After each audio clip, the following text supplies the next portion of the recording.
Welcome everyone to the JungleCast Podcast. I am your host Dre Montana, along with Lex, Mel, and Cam.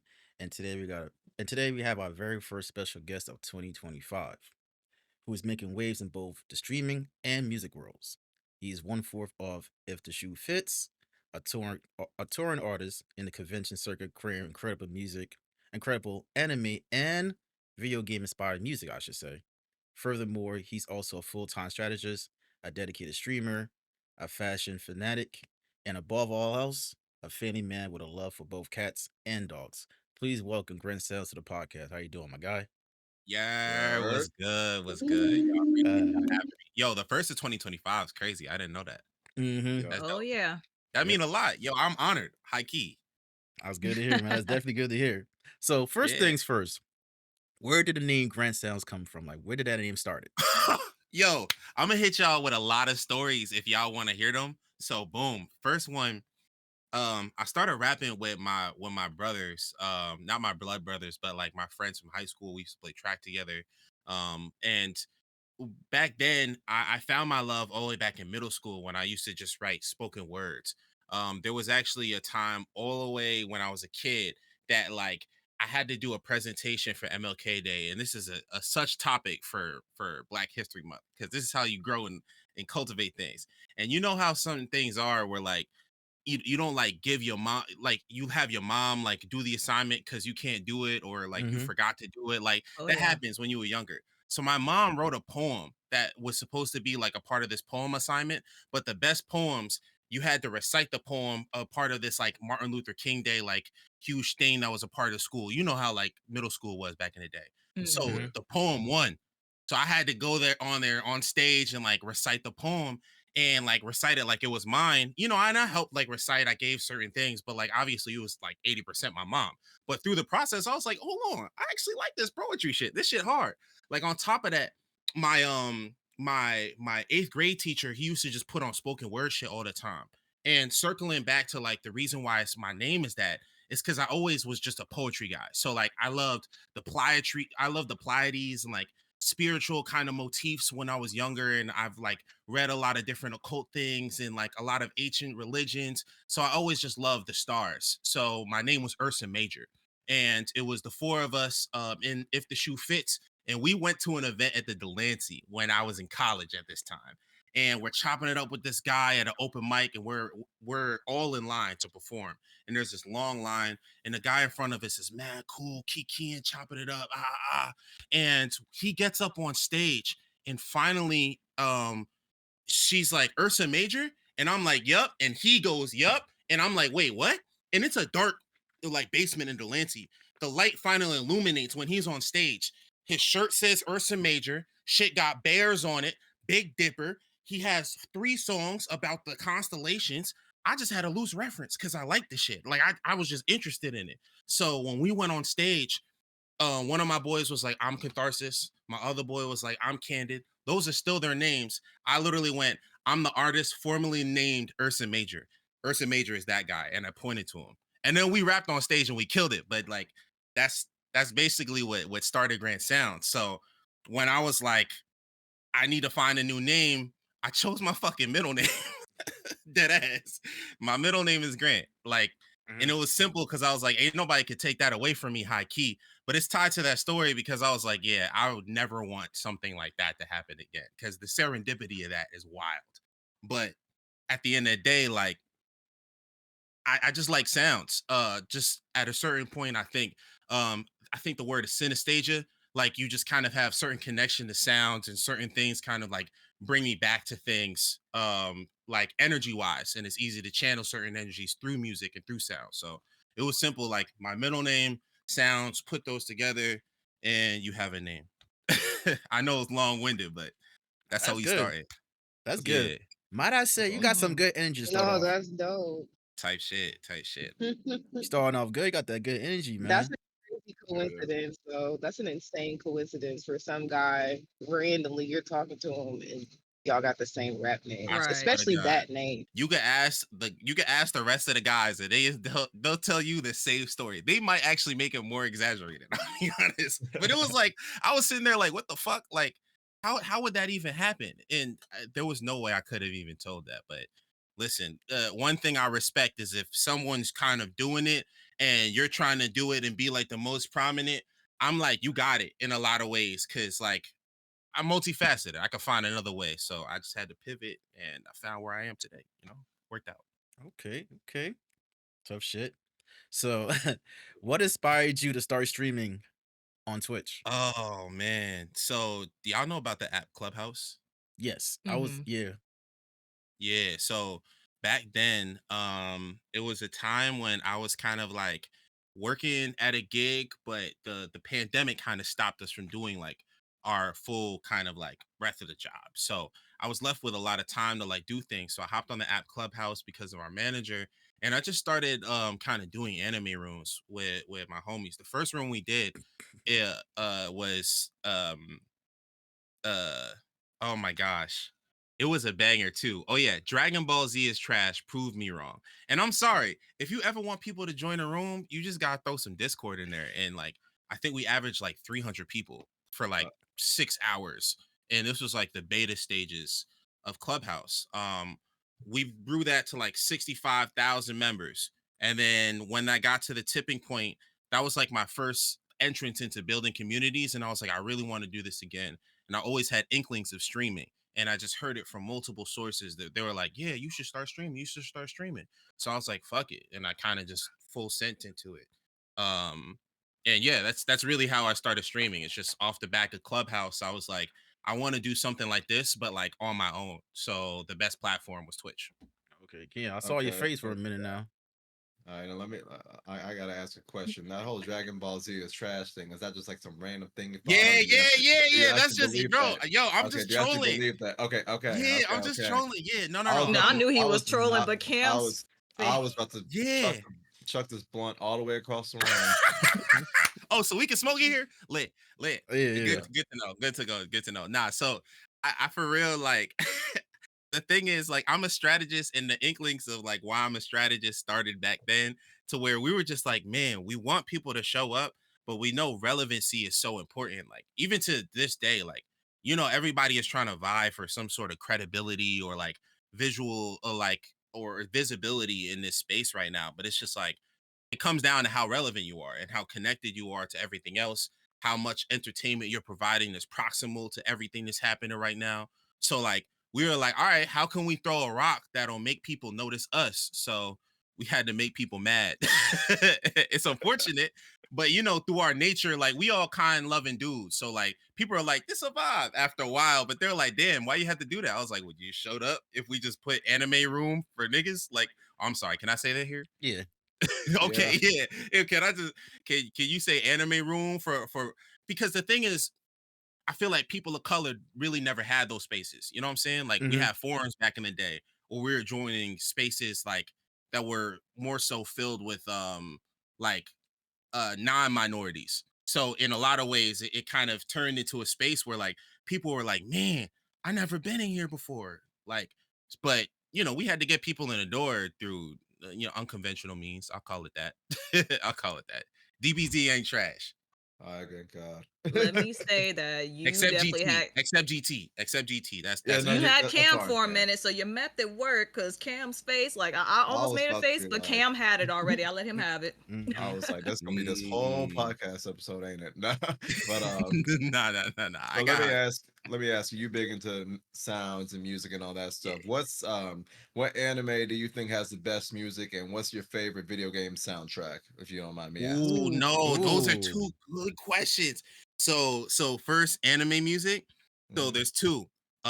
Beck Mongolian Chop Squad, that's actually a series about a Korean boy who meets a Japanese boy in Korea, and they make a band connected because of the American band Beck, and they're inspired by American rock. And there's just like some really dope singing in there because it's like Korean voices trying to do American music, but it's like it's beautiful in the renditions like they actually do in the subversion. So I fell in love with that early. Like, you remember back in the day where you had the computer console? Like I was pulling up the big chair to the computer console Yeah. to watch that one on YouTube, Like that was a gem. But that one for sure, and then Naruto. That got. Absolutely. I'm Yeah. sorry, people could talk about Don and all that, yada yada yada, but bro, Naruto intro 1, 2, 3, 4, that's all bangers. That's all Dawn only bangers. has one opening. Let's. I know the opening's fire, but still, yeah. Let's Yeah, calm down on that. I think ultimately I love that. I love the opening, and we just did a video based off of Don.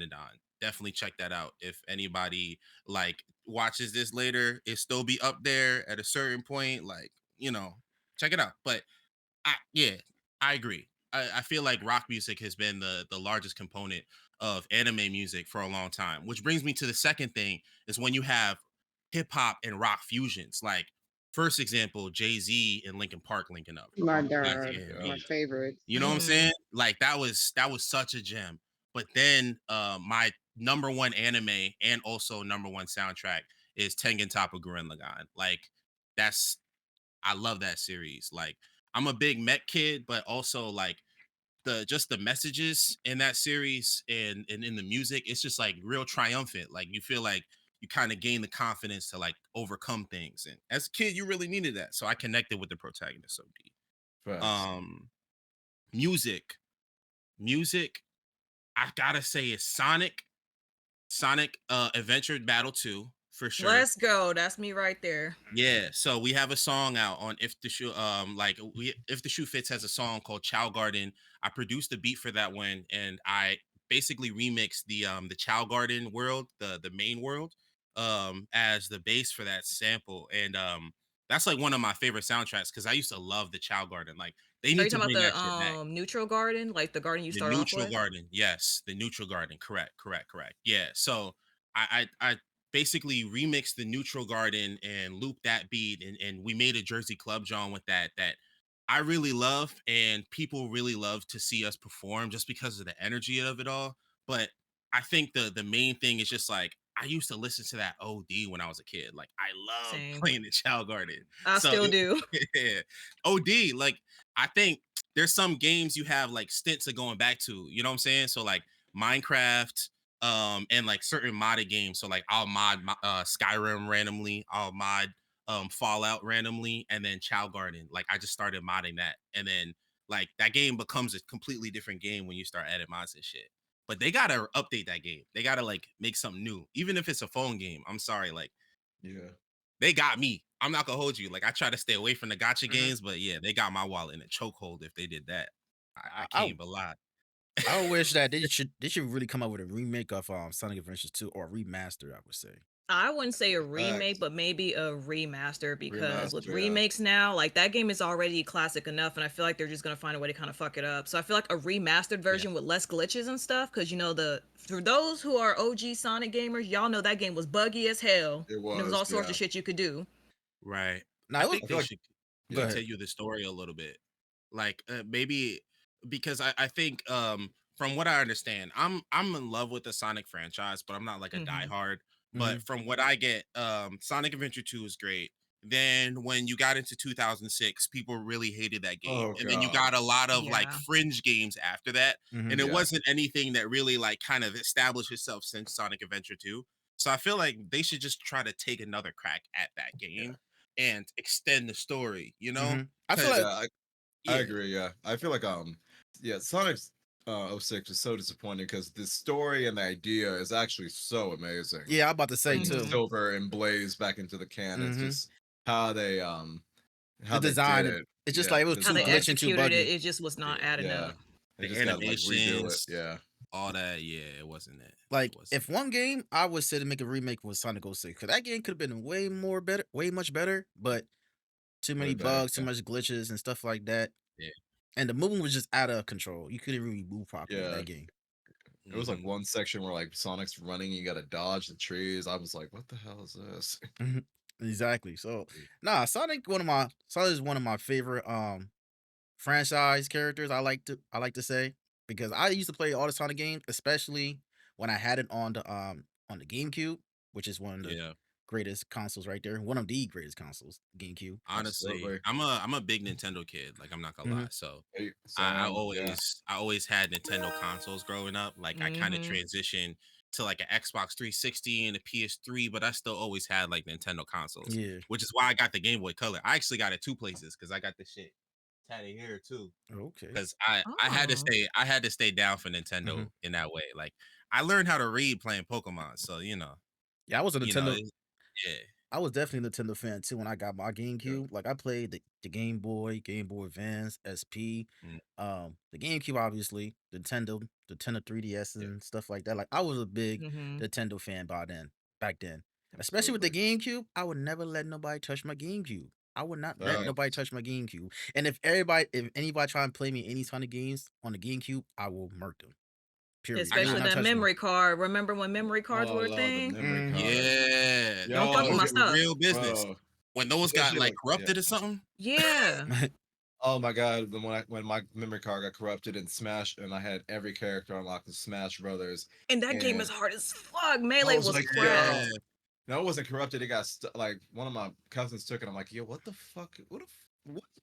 Damn, Like, we not your gotta cousin unlock stole I'm it. not a everybody Melee else. Ooh. fan, but Melee, to be honest, like it is the most beautiful Oh game. yeah. Mhm. Like Yeah, it's the most beautiful Smash Bros game to me, like art style wise.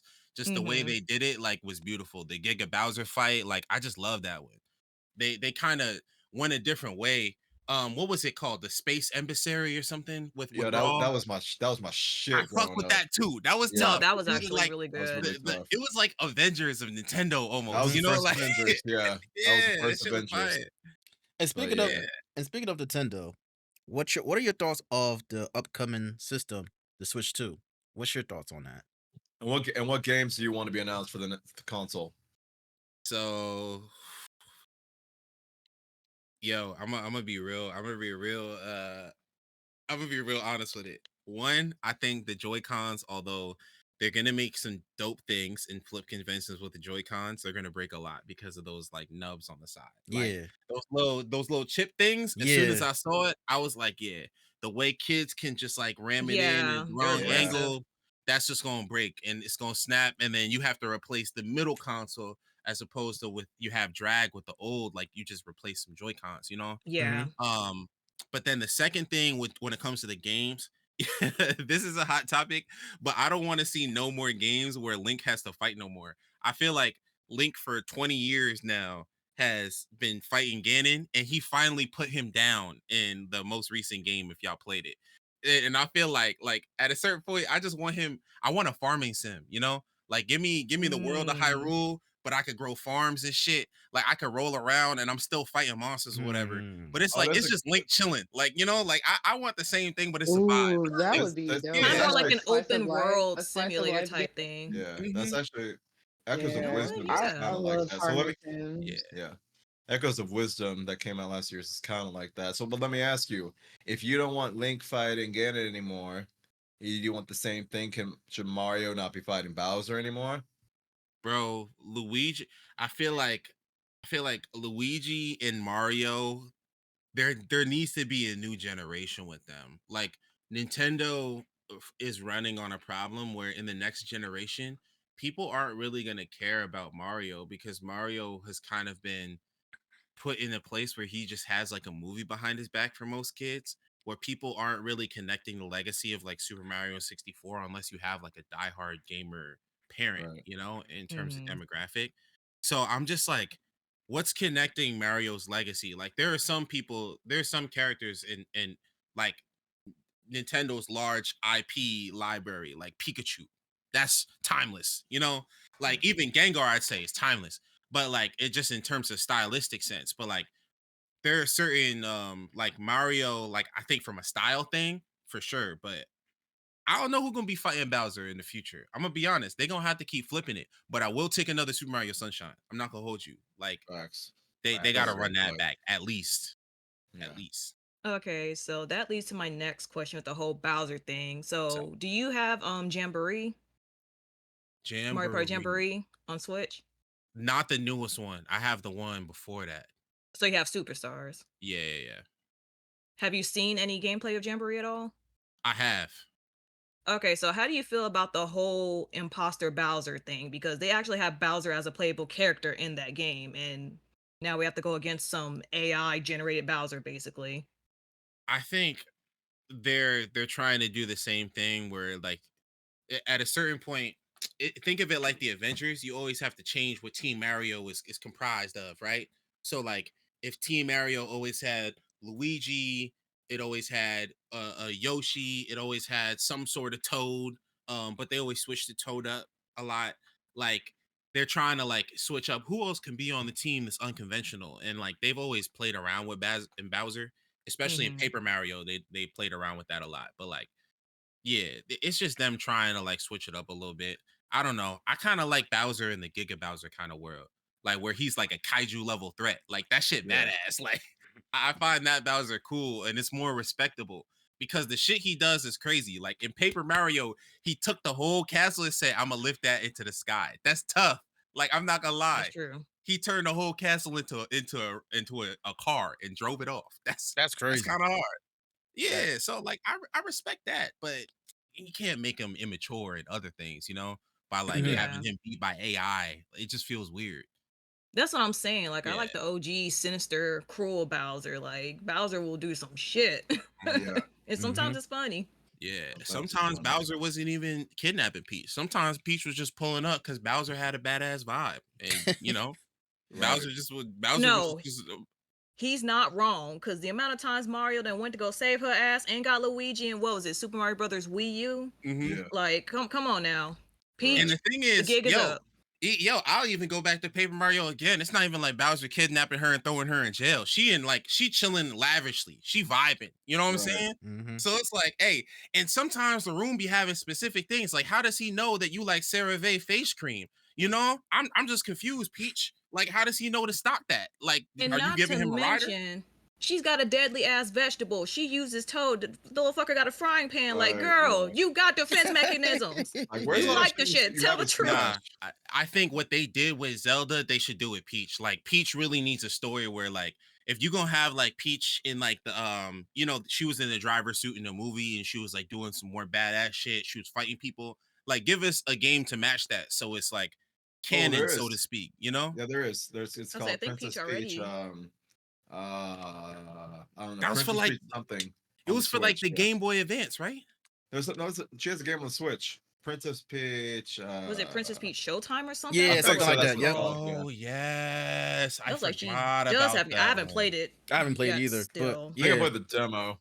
it's the Showtime thing with Yeah. Peach. Yeah, I remember now. Mm. I played Showtime on stream. Oh How'd you yeah, feel about that's that? how I saw. Ooh, please tell us. Yeah. Yeah, I mean, it was good. I think that I like the combat in it. I am not really great at platformers because my timing is shit. Like I have terrible timing sometimes. So I was like, damn, is this for kids or what? Because the timing Yeah. on it can be kind of complicated, no lie. But it was fun because it's like a bunch of like mini games. So she Mm-hmm. Yeah. goes into like these mini worlds kind of thing. Okay. Kind of like in 64 where Mario was going into the paintings and he would be in like these different worlds. It's kind of Yeah. like that, but she's in a theater, and in the theater she's going around trying to um like free these like theater people. So she's fighting though, but she has different fight scenes and different outfits, and her combat goes crazy, especially with the different outfits. Like she's got a ninja outfit, she's got like a figure skater outfit. It's all these different outfits. So it's got like a magical girl component to it as well, which I like. No, But yeah, that it's sounds like fire. I that like they Princess Peach targeted that Showtime. perfectly. That's dope. Did you play the full game, Mel, or did you just do the demo? I played the full game, but I didn't beat it because I was Okay. playing it on stream. And I don't know, sometimes I feel like when I start games on stream, I feel like mildly obligated to finish the game on stream. And Yeah, I so feel I the same haven't way. finished it. I feel Came that. out Mhm. March last year. Copy. Yeah, I feel the same Well, way too that's when it comes to cool. games. Yeah, I took a Yeah. quick glance at the gameplay. Like it actually looked really fun. Like it kind of looked like a little bit of Mario, but what you were describing sounds a little bit like Luigi's Mansion. Like I think one thing I kind of hate is that when you get games that are targeted to girls, they kind of don't give storylines a lot of times. Like they be given like mini game shit, and I feel like the female characters still deserve like Luigi's Mansion level stories. You know what I'm saying? Because that's how you build lore that people respect. I feel like that's something that like is kind of like I don't know, not to get on a hot take, but if I'm gonna go there, but like it's the same thing with Sakura. You know what I'm saying? Like in order to have Sakura be respectable, you got to give her fights. You know what I'm Yeah. saying? Like that's in. It's the same thing. Like if you give a game that's kind of like too immature, like you're saying, then it's like they're gonna say, "Oh, Peach's game is kiddie games." Like nah, like Peach can have a serious game. Like I No, don't know what that would they be. came with the heat. I thought that it was gonna be like more targeted for kids so that the timing would be easier on me. But it's they gave her a real game. So Yeah, it seems I'm like glad it's that like they did though, because I was excited for it. And it goes along too with like how you were saying, like her imagery in the movie. Like she's like Mm-hmm. not this damsel in distress kind of thing. facts. And like I like that they're like, yeah, like let's remove Peach from this. Let's start giving her Barbie treatment. Like Barbie's Yeah, never a damsel in distress. So let's make Peach, able to save herself. Even though like you said, yeah. I don't know how that's gonna play into Mario We as a gotta switch it whole. up. Well, we gotta switch it Yeah. up. We gotta switch it up at this point. I feel like, especially in the 2020, like we went into such a nostalgia era, and we can't do that for another run. Yeah. Because what are we gonna go back to? You feel me? Like we're at the point where people are remixing shit music from the 2010s, like and, Literally. And it's not that good. and yeah, and people have always done And that. it's not good. People have always Your like ass. remixed things from the past, but it's like, yo, we're getting so close to the present, but new shit isn't being made at the same cadence. So it's like, Mhm. yeah, nah, we gotta start switching it up. Like, Mm-hmm. yo, you know what kills me? The creator of what was it? Danny Phantom. And he's done some other shows like Fairy Odd Parents and stuff like that. Mm-hmm. Yeah. Yeah. He's pitched like 4 or 5 shows from to Netflix allegedly, but they've denied all of them except the ones that are like reruns or like revamps of the series that like he's already doing. And that's what kills me. You know what I'm saying? Where it's like you have these creators that have the resume and they're pitching these new IPs, but like larger companies don't want to bite at them. And that's kind of what stops They're the not giving them a chance. that's Yeah. what stops the Mhm. That's flow why of new stuff. Yeah. indie games are going so crazy right now because there's no stifling of innovation in Yes. indie games. You Right. don't Yes. stifle an indie developer because there's nobody to stifle them but themselves. Mhm. So Mm-hmm. that's why in these past, like for real, these past 2 3 years, indie games are absolutely phenomenal. They're beautiful, they're wonderful. I love them so much, and like I support these small devs so much because they are really like going after this shit, and it's like fuck it, you gonna like my game or you're not, but I'm putting it out there, and I'm like not gonna be held back by some corporation saying, oh, okay, let's just Facts. copy and paste this source code and let's add some updates. No, It's like I a no, think that's the shout out best to the Velatro. indie solution. Yeah. devs. Yeah, it's like with Velatro. Like Velatro is actually absolutely huge. Nearly Yes. got Game of the Year. I feel like even the big streamers are like addicted to that shit. It What, It's made by deserved Balatro? it. one guy. Yeah, it's made by Yeah. one guy. Yeah, I What love that game? game. it's this game called Velatro. It's like a card game. Yeah, it's like blackjack, but they basically made it into a roguelike deck builder where essentially you can add these different types of cards that add modifiers. And essentially, like you have to make a certain amount of money with each hand in order to win. And with Mm. the Oh, modifiers, it multiplies the amount of money you can get. It's pretty fun. I fuck mm. with it heavy. Like what you're saying is OD valid though. Like indie games deserve so much love because in the face of like what corporations can do, I think with everything going on with the climate, not to get too like crazy into that, but it's like the best thing we could do is focus on the people who are doing things like themselves and who deserve that spotlight. And I think free game for like all streamers, like those people need our help too. Mhm. So like these Mm-hmm. people are super contactable and they exist way more close than people realize. So like at your local conventions or even at the conventions that people go, like usually in the artist alley and other locations, there's game developers that are at these conventions that want people to come interact, try their game, streamers to come talk to them. They want to like try different things. And that's the closest thing you can get. Like sometimes there'll be someone who's just working like the booth or whatever. But even if you just send people a DM, like I found a lot of success in people responding just off of that. Just, in terms of like connecting, getting game keys. Because at the end of the day, game keys do rack up. But I try to support indies as much as possible more than like AAA games. if Mm-hmm. that makes Yeah. sense. Just because Yeah. it's But like, that advertising is yeah, good for them too, though. It's like it's yeah, not just. I mean, even though you do get a key out of it, they get free advertising. Like they get somebody Mhm. that gets to give an honest opinion of their game. They're gonna talk about it. People are gonna ask questions. They're gonna be like, "Oh, what is this?" And I think like one of just I'm sorry to segue a little bit. I think one of the issues I have with streaming on Twitch is that these small categories, if these people don't know about these games and you're bringing like these small categories of this game, it's a brand new mm, game that's on oh Steam. no, Some let's guy take it made it. there. Now, Yep. now I'm less discoverable while I'm playing something that it's cool as fuck. I think it's cool. The devs think it's cool. You might think it's cool, but if you don't find me because you don't know about the game, now the Right. reach is smaller. So now I have to Mhm. do my due diligence for sure, and I got to be on my social medias, and I got to be talking about this game, and I have to be posting that I'm playing it, and I have to kind of like become like a one-man marketing team to Yes. not only market myself playing this game, but that ends up marketing the game as well. But sadly, you're not getting like even if you do like games and demos, like it's still not a big enough category that people are Mhm. following.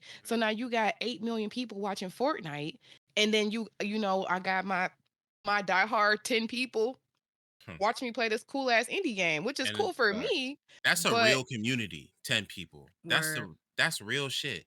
Yeah. Mm-hmm.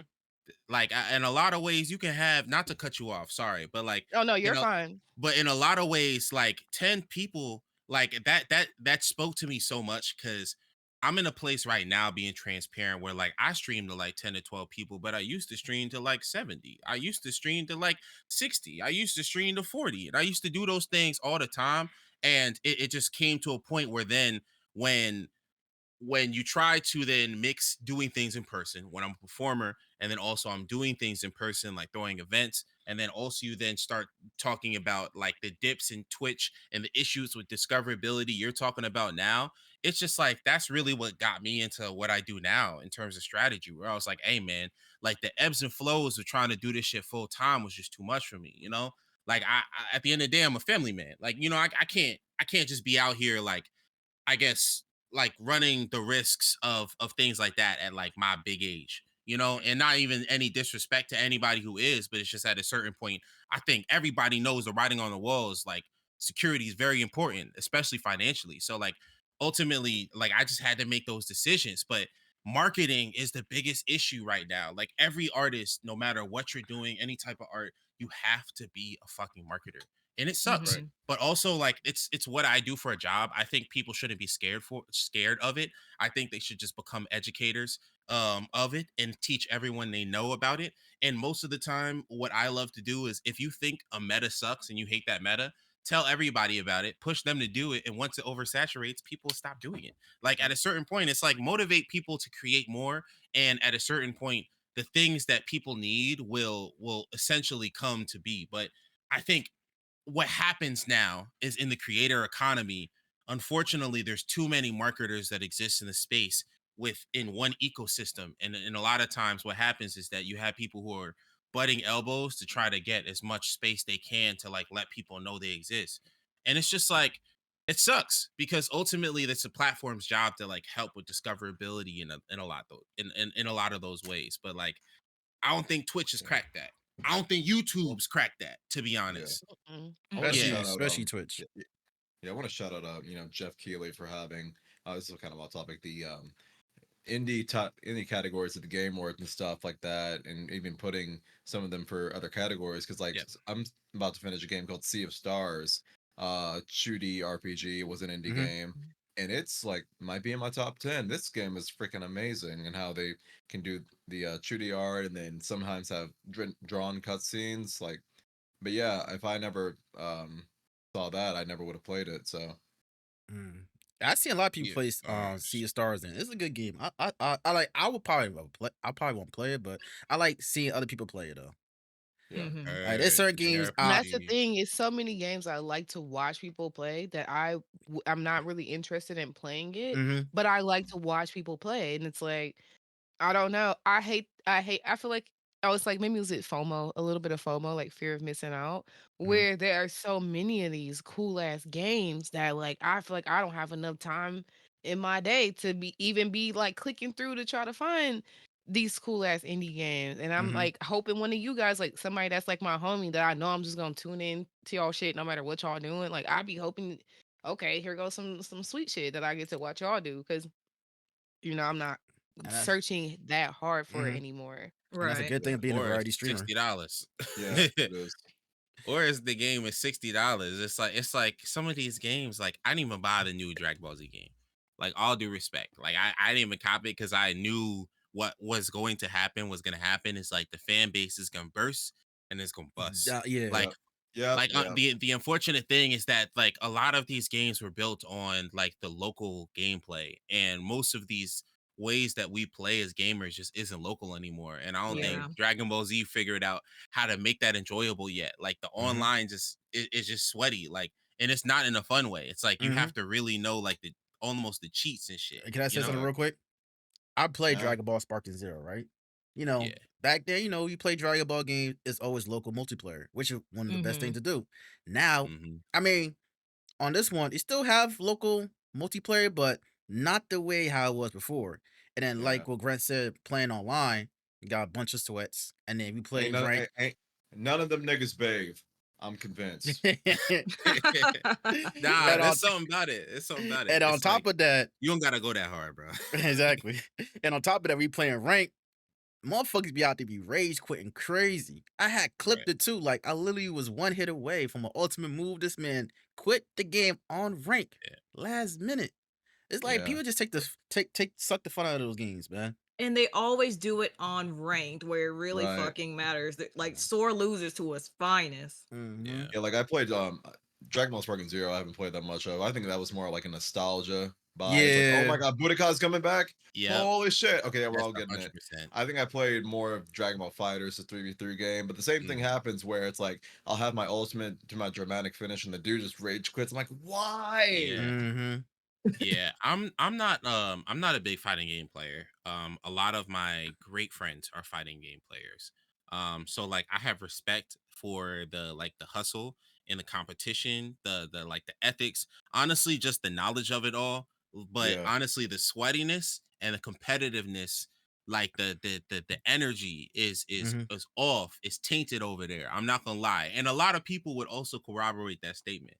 Where it's like yeah, there's a lot of dope people that like play fighting games, but for some reason, like when you get into that sector, like it just don't be fun. And I just feel like because there isn't a lot of like fun mini game based kind of like things, almost like going back to the conversation we were having with Peach. I feel like they need to take a bag out of like those kind of more playful Nintendo type games and like give us a little bit more fun in like fighting games in terms of mini stuff. Cause Mm-hmm. it's just like sometimes people just need a little bit more of an entrance than like, yeah, no, you, me, I choose my best character. You choose whoever the fuck you think you might have to do something, and I perfect you every time, you know. And yeah, then it's like great time. Like it's like no, I don't like. 'Cause here's the real shit. Every single person that has a friend that plays fighting games, but you don't play fighting games, has experienced this. You playing a new game with your homie. He's Mm-hmm. like, yeah, I play this from time to time because they always act nonchalant about how much time they spend playing these fucking games, but they play them Mhm. OD. Mm-hmm. It's a lie. It's a lie. They're sweats. But they're like, oh no, I just play it a little bit or whatever. And they're like, yeah, I'm just gonna choose players. And they're like fumbling with the sticks and shit while you're fumbling around, like, and they're just like making music with the like the game modes and shit. I'm like, all right, bro, I get it. You're getting testy. You get into the game, they start beating your ass, right? Mm-hmm. But the real thing is, they're like, yeah, Mhm. bro. If you want to learn better, there's a character. There's like a moves list. It's like, oh, thanks, dude. You telling me now. You Now I hit the can yeah. whoop my moves list, ass. and then it's just random bullshit ass fucking names, and it's like Right. up, down, left, right, star, up, Z button. There's a money sign, like a pyramid. Mm-hmm. Like it's hieroglyphics damn near. You're just sitting there Mm-hmm. like, what Hey, the fuck? Like, hey, and they're just sitting here like, You Like, learning anything? Like, Hey, no. hey, Man, as soon as you hey, start talking about you the know what's fighting game crazy? community, I instantly was about to say they're liars. They're all fucking liars. The Yep. FGC is full of liars Yep. because they're gonna lure you in so sweetly. They're gonna be like, "Oh, I want you to play with me. I want you to play with me. I'm gonna pick my worst And they character." cooking The you. worst character, they still know all the fucking moves, and then they Yeah. know the counter moves, and then they Mhm. know with character you picked that their worst character is actually It's the a setup. fucking arch Hey, nemesis to your fucking character, and then they wipe the floor with you, and then they Yeah. go, that wasn't even that bad. They'll be like, you did good, and then they'll Yeah. fucking try to hype you up so that they can keep beating your ass for the next 2 Like they hours. They're Cameron and paid in toxic. full. Like you be all right, Yeah. you tough, right? Like what? They are so No, toxic. They're my fucking first liars. time. I have enough friends in the FGC to know that y'all. Facts. Bro, Y'all surprised. y'all just exposed me. That's crazy. damn. See, See, at least you know. At least you yeah, fucking know. See, like, exactly. I'm not even a fighting game fanatic either. I like playing Dragon Ball because I'm so used to playing Dragon Ball games. Like, that's the only fighting game I'm good at. Tekken, Street Fighter, Mortal Kombat. Too many combos. Mm. Too many combos to know with certain characters, man. Same. Mine Yeah. is Naruto Storm. Yo, any of the Storm games. So I grew up playing like Storm 4, Storm 2, the GameCube ones. Like, so like I think I stopped when it came to the PS4. I think Mhm. I haven't gotten because of the same thing. It's like I used to play them like local in high school. Like we used to finish track practice and like chill at my homie's crib and like play Storm and like play Yu-Gi-Oh cards and shit like that. But in school, we would call it poker. So like niggas didn't know that we were playing Yu-Gi-Oh type shit. You know what I'm saying? That's smart. I ain't gonna lie. No, but it That's was like smart as hell. it was a big crew of us. It was damn near like a school club. We probably could have made it if we were like thinking smarter. But like at a certain point, like it was like 20 of us maybe. Bless my friend's mom. But like, we used to just chill in the crib and like play Yu-Gi-Oh! And like play Storm. So like I got mad good at that game. I'm not gonna hold you because we was competitive in there. But it was all local. I missed that. Like it was all you were sitting next to somebody, you talking shit. Like that's a vibe. Like I need couch co-op to return in like a Couch very co-op was major way. Couch co-op Smash Brothers is fucking Yeah. like there's nothing like it. I need it. Like mhm. couch co-op is such a like outside of controller passing, couch co-op is such an integral part of my like development. As a Yes. kid, like I Yeah. didn't have a whole host of friends, but I always had Mhm. video games. Like Yeah. so when you got some shit and somebody sat right next to you playing the same shit, like I said, outside of controller sharing when you playing a one-player game together. But I used to do that all the time. Like, okay, I beat this board. Now you beat this. Oh, we can't get past this puzzle. Let me try it type beat. And like because of the state of the world, and germs and cooties and people literally not knowing other humans in real life, like understand why industry wise we've moved away from couch co-op because Yeah. it's all about the money at the end of the day. But like I need it back. Like I need it back. Yeah, I need it back too because Man. I need that back too because me and my nephew, Taz Carter, shout out to Taz Carter. Me and him always play a lot of couch co-op games when we was little kids. Like from the what games we played cooperative. One of them was Kane and We Lynch. watched the Ratchet and Clank. Yeah, Ratchet and Clank was one of them. Yeah, I think Ratchet and Clank was one of them. Resident Evil 5. Was Jack and Dexter ever couch co-op? No, I don't believe Not that I so. know of. no.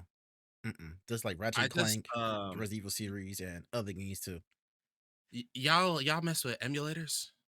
at I all? do. I play. Yeah. I'm on the I PS2. do. I'm on the PS2 I do. emulator. I have Dolphin, yeah.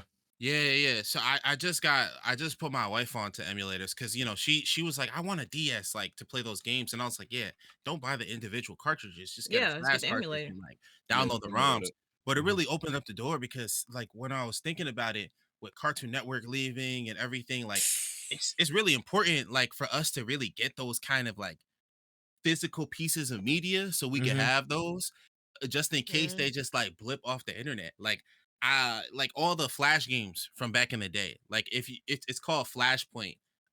It's called the Flashpoint Project. But like if you want to like play all the old flash games, like someone basically put them into like I think it's like a couple gigs, like maybe like 5 gigs of like a archive of like Yeah. all the Oh, okay. different games. But it's I kind of have like, a friend yeah, who's like one of his sole purposes in life is to gather stuff and host it on a server. So he's like that's so dope. going, I think they call them Plex servers or something like Flex that. servers. So he's Yeah. like That's gathering wild. all of this media, whether it be games, movies, shows, like whatever, pretty much like whatever he can get his hands on. Hmm. He's grabbing this shit, he's putting it on a server, and like it's there for people to access it. Like I don't know the process you have to go through to access it or whatever, but like that's like one of his things because that's a very big fear, especially now where you're being told, "Oh, you paid $60 for this game, but you're leasing it. It's a lease. I could take it back whenever I want." Fuck Yeah. you mean you could take it back whenever you want? That's Right. Yep. insane. And it's crazy Can I take how my money back whenever I want? Right. No. At So least Right. what give me are my we Yeah. refund talking about? back. The fuck. it's crazy how subscriptions have changed to that, right? Like Mhm. where back in the day, like we actually, especially if you kind of like grew up in like the 90s and then and have seen the transition from like even from floppy disk to now like all the digital mediums, it's like, yo, subscriptions used to be you pay for something, you get a physical thing and you own it. But now Yeah. it's like, yeah, no, you pay for something and you own something that we own, but we'll put it in a thing where you have ownership of it everywhere. It's like, no, I just want the physical shit, bro. Just Mhm. give Essentially, we're me, paying rent, gaming yeah, rent, yeah. literally. Yeah. Just give me one time. Like that's why a lot of times, like most of my software that I use, like it's one time purchases. Like if it's not one time purchase, I'm not fucking with it. Cause it's just like, Yeah. why am I Yeah. paying rent for some shit? That's just Mhm. weird. Or I'm Some a shit that pirate I it. should own, Yeah, full I'm gonna just price, pirate the not shit. Yeah. discounted. Like, Like like like I'm a one of steal. like one of the No. softwares I use right now for editing videos and stuff like that is called Wondershare Filmora, something like that. Yes. And I pay for that one time fee for like $80. I said I'll Yes. take that because I'm not I'm paying Yeah. no. podcasting. Don't come in my room. Do Yeah. not I'm come about in. to say Do not come in here. I'm about to say because I'm not trying to pay nothing monthly or yearly at all. I don't Hmm. care like it's free or whatever. Like I'm not paying no monthly subscription to use some software or a yearly thing to Yeah. pay for a software. If I could find a software where I could just pay that one time fee, I'm taking that. Facts. Wondershare was like fire for that exact reason. I use DaVinci mainly, Wondershare, and actually like my primary one right now is CapCut. I buy the I actually pay for the subscription for that just because CapCut Pro is the shit. Like I'm not hmm gonna lie, I mean, like everybody love the free shit, functionality of that. Yeah. Yeah.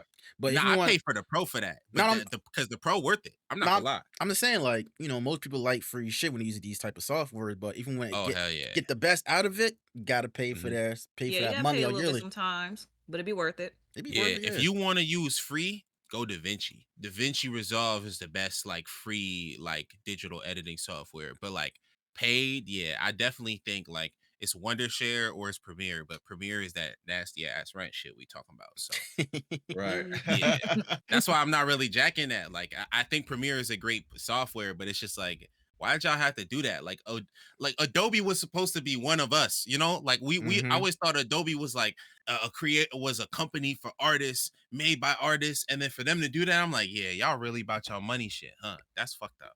That's So, real fucked up. Grant, I'm gonna ask you a question real quick. Yeah, what's up, bro? How do you feel about like we always ask this on the podcast every single episode, or damn Yeah. near every single episode? How do you feel about like battle passes introducing to all these games now? Fuck battle passes.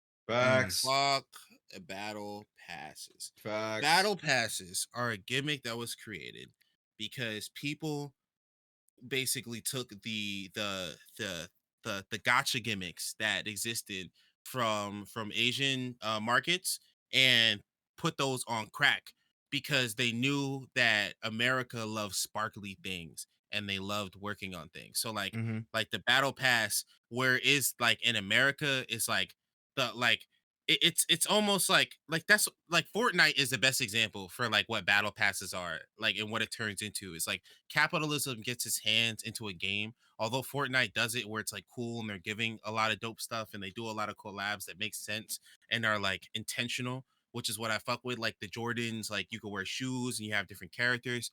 It does turn into like every battle pass, you just getting these characters, you know? And it's like you're working towards this stuff that a lot of it you just don't really want, but you're just paying for it for the anticipation and the FOMO of what you might be missing out on.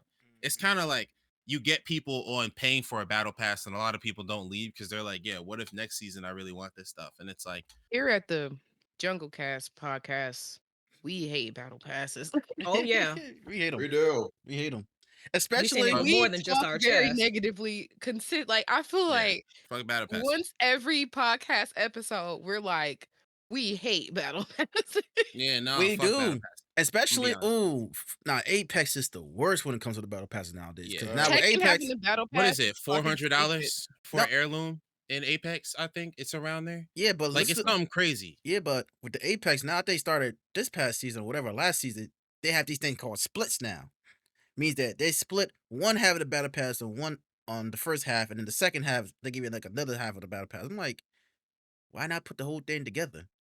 Now you Fall make Guys you pay kind for of did both. that at a point too. I've noticed that. Like I haven't played Fall Guys in a while, but I know people that do. I know like I forgot what season it was. May have been sometime last year in the last maybe 6 months or whatever. But they released like a first part of a pass that goes to like level 70 or whatever, and then the other one to like 100. And I'm like, what was the point of that? Did Fall Yeah. Guys That's need two that? different passes. Did Fall Guys need that? It's like Franklin Saint and Snowfall. What you talking about? Like it's Dre, basic. like I feel like at a certain point, he's just like you taking this stuff and you flipping it in a way where it's like, all right, bro, you taking this content that was a month and you have some sort of marketer. It's like, how could we take this monthly content and make it 2 months? And they're like, Mhm. Right. hey man, we could flip a brick as many times as you want. Let's call this shit a split to ride it. And that's why we have this bullshit. Like, And I then feel they like that's don't. all marketing. Like, Yeah. And then they don't give you enough time sometimes either because they expect Mhm. you to pay. yeah. And then Nah, on, that's go and then ahead, bro. on top of that, if you don't finish that battle pass, all that shit, the rest of the shit you didn't get, you're not getting It that goes back. away. It goes You Not away. can't getting go it back to back. it. Yeah.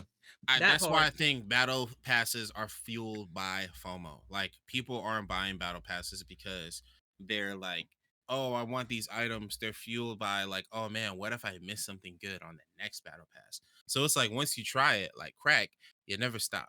Mhm. So if you have a battle pass subscription, if you have, you know what, I understand. Everybody got like one battle pass subscription. You try a new game, whatever. But if you got more than 3 battle pass subscriptions on right now, you crackhead. Right. You a crackhead. You got to think of a term for that. But Because you have now, to invest a lot of time into those battle passes and all those different Mhm. games or whatever. You Mhm. gotta Most of us think can't of do a term. that.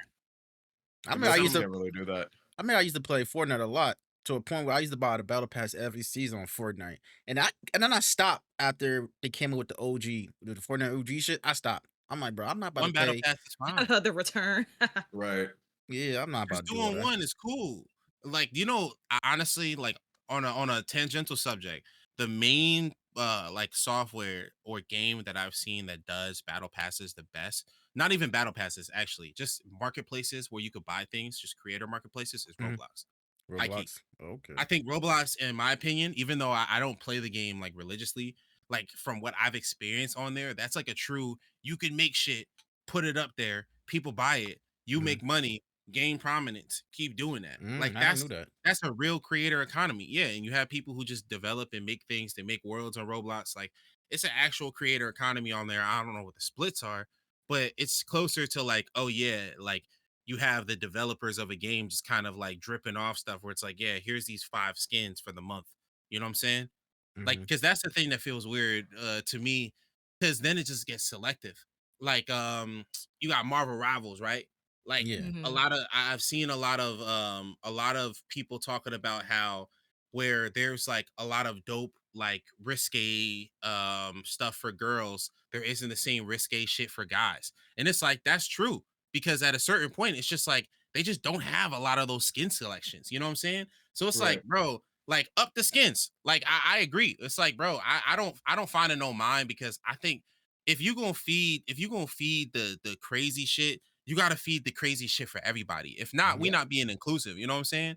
Like it's like not one Mhm. select group gets to be horny. Everybody get to be horny, bro. So like I'm just kind of like that. I feel like that's my best advocacy as an ally to just be like, yeah, bro. Let everybody have their horny skins and Marvel Rivals. I don't even play the game, but I'm like, hey, bro. Like if I was to talk to the developers, that's what I would write in the letter.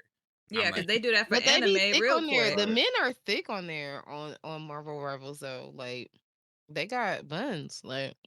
I think it's just in the social listening. It's like people want from the people want from the things that what was it? Scarlet Witch. Like, Yeah, The no, they stuff want Scarlet Namor Witch had. Trunks to be a speedo, a Yeah, speedo. yeah, exactly. So at a I just certain want, point, it's yeah. it's like honestly, I'm like, hey, fuck it. I know a lot of guys be like, no, like I don't want to see that shit. It's like, hey, bro, so you fine with seeing Scarlet Witch, bro? Why you trying to be? I feel like that's weird if you uncomfortable with it, in my opinion. Like I don't know, like like suss that out. If you're gonna look at one cartoon, but you might as well look at all of them. Exactly, man. Yeah. That shit not I just crazy. want Scarlet Witch's ultimate to be changed because that shit is bullshit. her ultimate, Hey, yeah. Yeah. I heard Namor. I haven't played in like 3 weeks, but I heard Namor is part of the meta now, and I'm happy because people were saying Namor was trash at the beginning, and I He always was was. like, bro, he's Yeah. tough. Like, cause the thing is, he was trash in terms of damage output, but the way you were able to get the turrets up in the ceiling and shoot from Yeah. far away was actually Mhm. crazy. And not a lot of people got that meta until like pretty late. Especially after Yeah. you got buffed when the update. Facts. Yeah, I haven't played in a while, but And that's I one Game understand that. Pass. And that's one Game Pass I'll buy on Marvel Rivals because, like, if you buy it, you keep it forever. You can go back It's the in, new hot finish it. game. It's gonna take over Overwatch. Like, you know how It is, yeah. you know how people say XDefiant is gonna kill Call of Duty, which it will never happen, and I think about to shut their Why would servers down. anybody think that? I don't know. know. Nothing will kill Delulu Call of was not the Duty. Salulu that case. XDefiant about to That's shut their dumb. they Hey, about to shut their servers down. I think in May or June they about to shut their servers down. XDefiant, and then also Yeah. Multiverses, they about to shut their shit down in I May. heard my about that. God, yo, again. That's the second Did they ever even time. go fully live? Like, That's the Here's the second thing though, right? Just- Wait, hold up. The first year when it came out back in 2022, it was in beta mode for like a whole year. It was from Yeah, it was for a 2022 long for beta. 2023. It was a whole year beta. I didn't even know that shit was a beta for a whole year. Then they Mhm. shut it down just to like change some things up. They went from a and didn't let people keep their stuff. That's what they flaw was. Yeah. yeah, Oh my they didn't keep the gosh. stuff. They didn't let people keep their stuff from the first beta, from the first release. And Can then I give y'all oh go ahead, bro. and Go hold ahead. up. And then on the second release when it came out back, I think it came out last year, right? Cause they updated a new engine with UE5, and at first it was popping, and then that shit kind of died down. It Nah. died quick. It died quick Yeah. because when it came out the second time, you had to start all over again. So like everything that you unlocked within the first release, you couldn't even get it back. Who's gone? That's where it's fucked. Right. That's where they fucked up at. And they changed the mechanics of the players too. Like the Yeah. gravity was different. Like Right. and that was so weird to change like such a fundamental thing. Like I understand you change people's mechanics, but the gravity is like such a wild thing to throw off. But I feel like this is a real hot take, but bear with me. Like I think pauses like them stopping the game twice really affect the game's legacy. Mhm. And that game to me is ass. And in that same turn, if we going back to anime, Attack on Titan is ass in that category, in my opinion. Because God. at a certain point, Attack on Titan with the pauses, like the story just doesn't really hit the same. Like I, as a watcher, where I was there when it first started, like I feel like that does affect the legacy. You know what I'm saying? I can So kind sh- of agree. Yeah, Power does the same shit too. What happened? Power. Power, yeah, like the mid-season finales and shit like that. That Attack on Titan did the same thing, but yeah.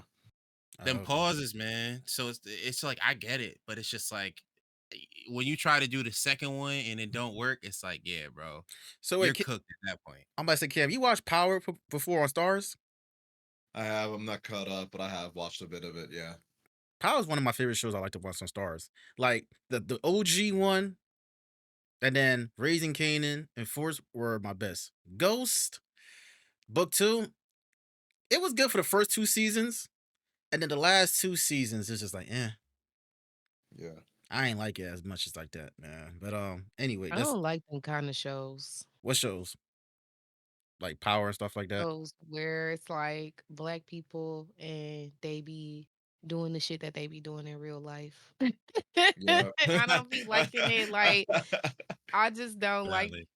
watching black people like sell each other drugs and kill each other and shit Oh, like I just don't like it. Like I feel like those are white activities and I want to just watch the white people kill each other in that manner, not the black people. And that's just me. Like You know, that's just my personal opinion. Also, I grew up in that kind of environment, Mhm. and so it's really not like I don't like it. Like It's it not ruins pleasing your to the life. eye. Like yeah, like that type of shit actually ruins Yeah, kids' lives. Mhm. So I personally just I'm not I mean, yeah. a fan. like shows like the baddies. You know, you can say the same shit for the baddies too, especially with That these. shit is fucking garbage. And They I should be damn Yeah, sure don't erased watch from the that that shit earth. show's either. fucking good, man. Like a fucking kids in fourth grade should not be saying "baddie baddie shot o'clock." I will beat your mama ass. They've I been Also, will beat saying your the that at mama my ass. job. Like, no, let me Like tell you. Let me tell you, because that is my job. I work with our youth in the education system. right. But I think our minimum grade right now is 6. So we literally have 6th through 8th graders. And them 6th graders talking about baddies, posts for me, the trend and shit that was on TikTok. And I'm just looking at them. I'm like, go get help. Yeah, Stop that's watching what that I shit. Go was. get help. That's what I was doing before I took the pivot into Clubhouse. I was doing after school education. So, I think seeing how kids get into this shit, like the pop the balloon stuff, Oh even god. that shit is crazy. Like when you see like kids doing pop the balloon shit, I'm like, cut this shit off, bro. Like we've Arrest gone all of them too now. far. High key, like I think a lot of reality TV is like a bit too much for me. Mhm. But like, like I do think like the main one, which one were we just talking about? The main one we baddies Baddies. uh or n- what was the one before that? It was Power. Power. Yes, Power. Yeah, shows like Power, right? I get what you're saying, but I feel like there's some shows that are beautiful and kind of give that complexity that you're talking about and kind of show the folly of the main character. Like Snowfall. mhm. Like I feel like Snowfall is a beautiful show. Like I think honestly the main character should have won an award for that because the way he showed like a rise and then just a fall, like Mhm. in a crash out, the way he played that was beautiful and it was real. I think they didn't hold punches back, but it also like it didn't glorify anything. Like it showed why it was just it didn't make sense. But it does turn into something like I honestly I feel like a lot of people kind of just consume like just a lot of like Drama and like drama controversies. content. Just negative media, just a lot of Mm-hmm. negative Yeah, media, and it's like Mhm. it's Negative media. entertaining, but Gets your it does ratings. play yeah, Yeah. and but it weighs on you as Mhm. a person, especially if you're a yeah, person that cares about other people and you have yeah, a level of empathy. It can weigh on you because it's just negative all the time. Like I'm a big true crime fan, right? Like I'm a true Mm-hmm. crime aficionado. I consume so much true crime that I realize I have to take breaks. I have to stop listening to true crime sometimes because I become so for lack of a better term, like polluted with it that like now everybody's a murderer and I'm trying to figure out your motive and I need to know. Like now I'm like I'm looking at people too hard, like I'm paranoid out in the streets, like I'm getting in and out of my car at night and I'm like, "Oh fuck, like I'm a woman outside. Let me pull out my knife cuz I'm consuming so much fucking true crime shit." And I'm like, there's no way that people can only consume negative media all the time and they're not feeling like me in some way where it's Mhm. like it's weighing on you somehow to where you're like shit, like maybe I need a break. Like maybe I need to I feel like even when I play games that are like super gory, after a while, like I gotta go put on some pretty princess shit now. Cause I'm knee deep in blood and guts for Mhm. 6 hours. Now I need to go fucking go farming on Harvest Moon or something. Like now I need to grow some yeah. potatoes. Mhm. Like I think honestly for that goes for RP for some people too. I feel like some people play GTA RP and they get into the character that they live and it's like, bro, I don't like the terminology touch grass cuz it doesn't really get into the deepness of what they must do. You need to touch the grass, lay down and do snow angels and take that shit the fuck in cuz I feel like some people get so tapped into certain existences Mhm. and I think the beauty in GTRP especially is that you get that like cathartic release, like where you get to like kind of experience a different life without the threats or I guess like humiliation that may come with like you doing it in person. But I think on the back of that, like sometimes like in the conquest of people trying to make the best story for themselves, like they kind of just make it too meta, you know? like, and I think that just comes down to like, you ever play video games with some, or you play in elementary school with somebody, and you playing like invincible games, and someone says, I have invincibility armor. It's like, come on now, bro. That's some bullshit. Like, like, you can't say that. Like, it's the same thing. And then back on the reality TV Gotta shows. be fair. And back on the reality TV shows, like shows back in the 2000s were like the best reality TV shows there. And then on like Yes. the 2010s till now, it's just like shit just went downhill. Like everybody trying to be When on our TV. when our music Uh, channels actually promoted music and maybe a couple Facts. shows, but weren't reality shows 100%, prank shows, like you name Yeah. it. Yeah. Mm, That was an Yeah. era Oh right God, there. the Comedy downfall of Central. I was MTV. yeah, I was Hello. I was at my The downturn of MTV yeah. is just, it hurts me. Now It It and hurts does. me. MTV used to be my shit back in the I'm day. still I surprised. Right. used to be I'm addicted I'm to. still surprised they're still going on with 16 and pregnant. I'm like, God damn, it's supposed And to they help. don't even be Oh. 16. They be Exactly. like in their fucking 20s. Not Why are even they their still on the 20s, in their show? And why 30s are you now. promoting teen pregnancy for one? Well, I Yeah. will say this: 16 and pregnant actually has been credited with a decline in teenage pregnancy because the shit is traumatizing. Right. If you a 16-year-old and you actually watch 16 and pregnant, you not about to go have no kids. You're not about to Yeah. go have no kids because the mamas of the girls on 16 and pregnant be like, nah, this your kid. The fuck? Mhm. I'm leaving. Like, you take care of this. It's not Mhm. my problem. And So now, it's not that bad. Mhm. But I get it. I still get it. But once again, there's not like, we don't have teen media anymore. There is no teen media. There's no preteen media. There's no teen media. And Yes. so when we were growing up, you were able to see two sides, right? So we got 16 and pregnant, but then you also have all of this media targeted at you being in your age group. So you're watching shit for your age group. And then every so often you're posed with something that's gonna maybe, make life a little There was questionable a for you, median. or have you, or it's something Yeah. that you might not supposed to be watching. But Yeah. now it's like kids, super kiddie shit and adult shit. It's no in between. And Yeah. you're just how you gonna be entertained as a teenager? Yo, Teenagers Everything is already are yes. fucking yeah. horrible humans, so they don't got shit to fucking. They don't have anything to entertain them now. 100%. Because Yes. everything is just handed out to them and they got internet, like TikTok and everything. Yeah. Like they're just finding everything without even actually watching TV. So Or it's like, Exactly. They don't there's even school. have no music. Like, we got shit like Lil Mama, we had B2K. Like, we had shit that was like, this is a boy band for teenage girls. Like, Mhm. it was like, Yeah. No Do R&B we don't have songs. y'all that. remember? Do y'all remember the channel G4 TV?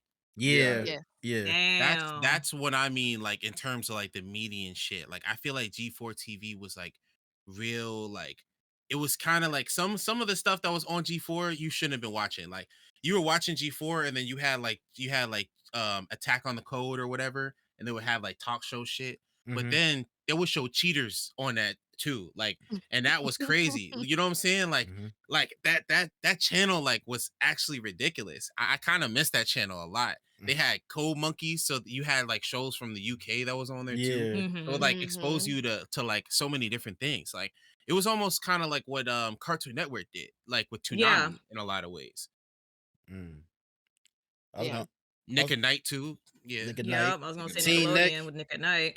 Teen You Nick. had adults. I mean, And then they had in Nick that Jr. same vein, we really don't have that separation in video games either anymore. Same, Nope. yeah. There's no kid games. No. I man. mean, Ain't nothing kid friendly. Astrobot. I feel like Astrobot Astrobot was pretty probably, kid-friendly. yeah. You know, they should bring back Little Big Planet. I feel like that's one of Hell yeah. like Mhm. Yeah. Sony's big fumbles. Like that was such a great experience in terms of like coding, and they should have one of those like every single like new gen. They should just kind of show off, kind of like what they did with Astrobot. Yeah. Just Was show the off last what the console can do through that game. was the last Little Big Planet really the one that was launching with the PS4? So they Was did that the Little 3? Big Planet 2 on the PS3, and then I think the Little Big Planet 4 was like it was like an adventure game. Like they Oh, started okay. doing tangent games and shit. Yeah. Because I It got a was called friend like who's really Stackboy Adventures, I think. okay. Yeah. Yeah. But yeah, games ain't been the same, man. It hasn't been the same at all. Yeah. Do you know what sucked in the 2010s though? I'm not gonna What? lie. Anime was terrible in 2010s. I'm not Yeah, gonna lie. That was a bad time for anime. it Like was. the anime then it was kind of just like a lot of the same kind of like slice of life or like you know it was the best way I could describe it. It was like the era of like if y'all know like Italian shit, like when Funimation was really at its prime, and you Mm-hmm. just had all these shows where it was like five guys that just like cute from like a fangirl perspective, and then like you just had like basically it was just built off of people's biases in Japan and in America probably, but like at a certain point it was just like yeah, like people just thought these characters were great, and there's a lot of fan bases that people like love the iconography. But I'm like, bro, these stories suck. Like I get it, y'all like these characters, but like these fucking shows are ass. Like honestly, I think the only one that kind of was on the medium that was like Baka and Test. Baka and Test was fire. Like, and it had like a big fan base that people loved, like the art style and the characters, but like that story and what they did with the animation was fire. But like the 2010s was just like a huge miss, in my opinion. Like, there just wasn't a Facts. lot of stuff that happened then, in my opinion. But I I agree. mean, I feel like games. I consumed. Yeah. I feel like I consumed a lot of that media with just like reckless abandon. I didn't like. For me, 2010s were those were my like heavy the weekend days. Like I'm listening Yeah, to the weekend. I'm fucking I don't care about shit. Like, like I'm a new adult. So I didn't give a fuck about those stories being good. Where the character's hot, yes, check. That's all like that's it. Am I gonna get a good fighting scene? Check. Exhibit Like I don't give a fuck. Like A. even books in that time period were fucking like okay, Twilight. Love fucking Twilight. Love that Yeah. shit. Those books were horrible. The premise of that story is fucking terrible. You telling Yeah. me this old ass fucking vampire motherfucker is here and he's just trying to live a normal life. No, she don't got no business being next to this girl, sniffing on her and shit, stressing her out, leaving her in the middle of the woods, crying in the rain and shit. Like, yes, the 2010s were bad for us, but we were raised in an era where Just the it was anime. okay for us to have some bullshit. It wasn't just anime though. It's all pop Yeah. culture. All Mhm. pop yeah, culture. Entirely. This is when Yeah. pop culture is turning into the garbage that it is now. Like literally, the 2010s is the beginning of this. Like, well, we have Flavor of Love. You know what I'm saying? Yeah. Like That's when Yeah. we started we're getting isekais. it's like isekai. So like this is like the top. We started This getting is that like the time when crest. When we're reaching the crest of like bullshit, 2010s is when we're like riding up the hill. So we're Mhm. Oh like yeah, for making our sure. way up to the bullshit, and now we've reached the very tippy top Yeah. of the Mm-hmm. shit shows. Like And that's We're gonna in get it, into this shit, all of the decline. like media was kind of bad, and not just anime. All of it. Yeah, yeah. Y'all excited for the Super Bowl? I I know am. you trying to No, wrap it up, I am. Dre. no.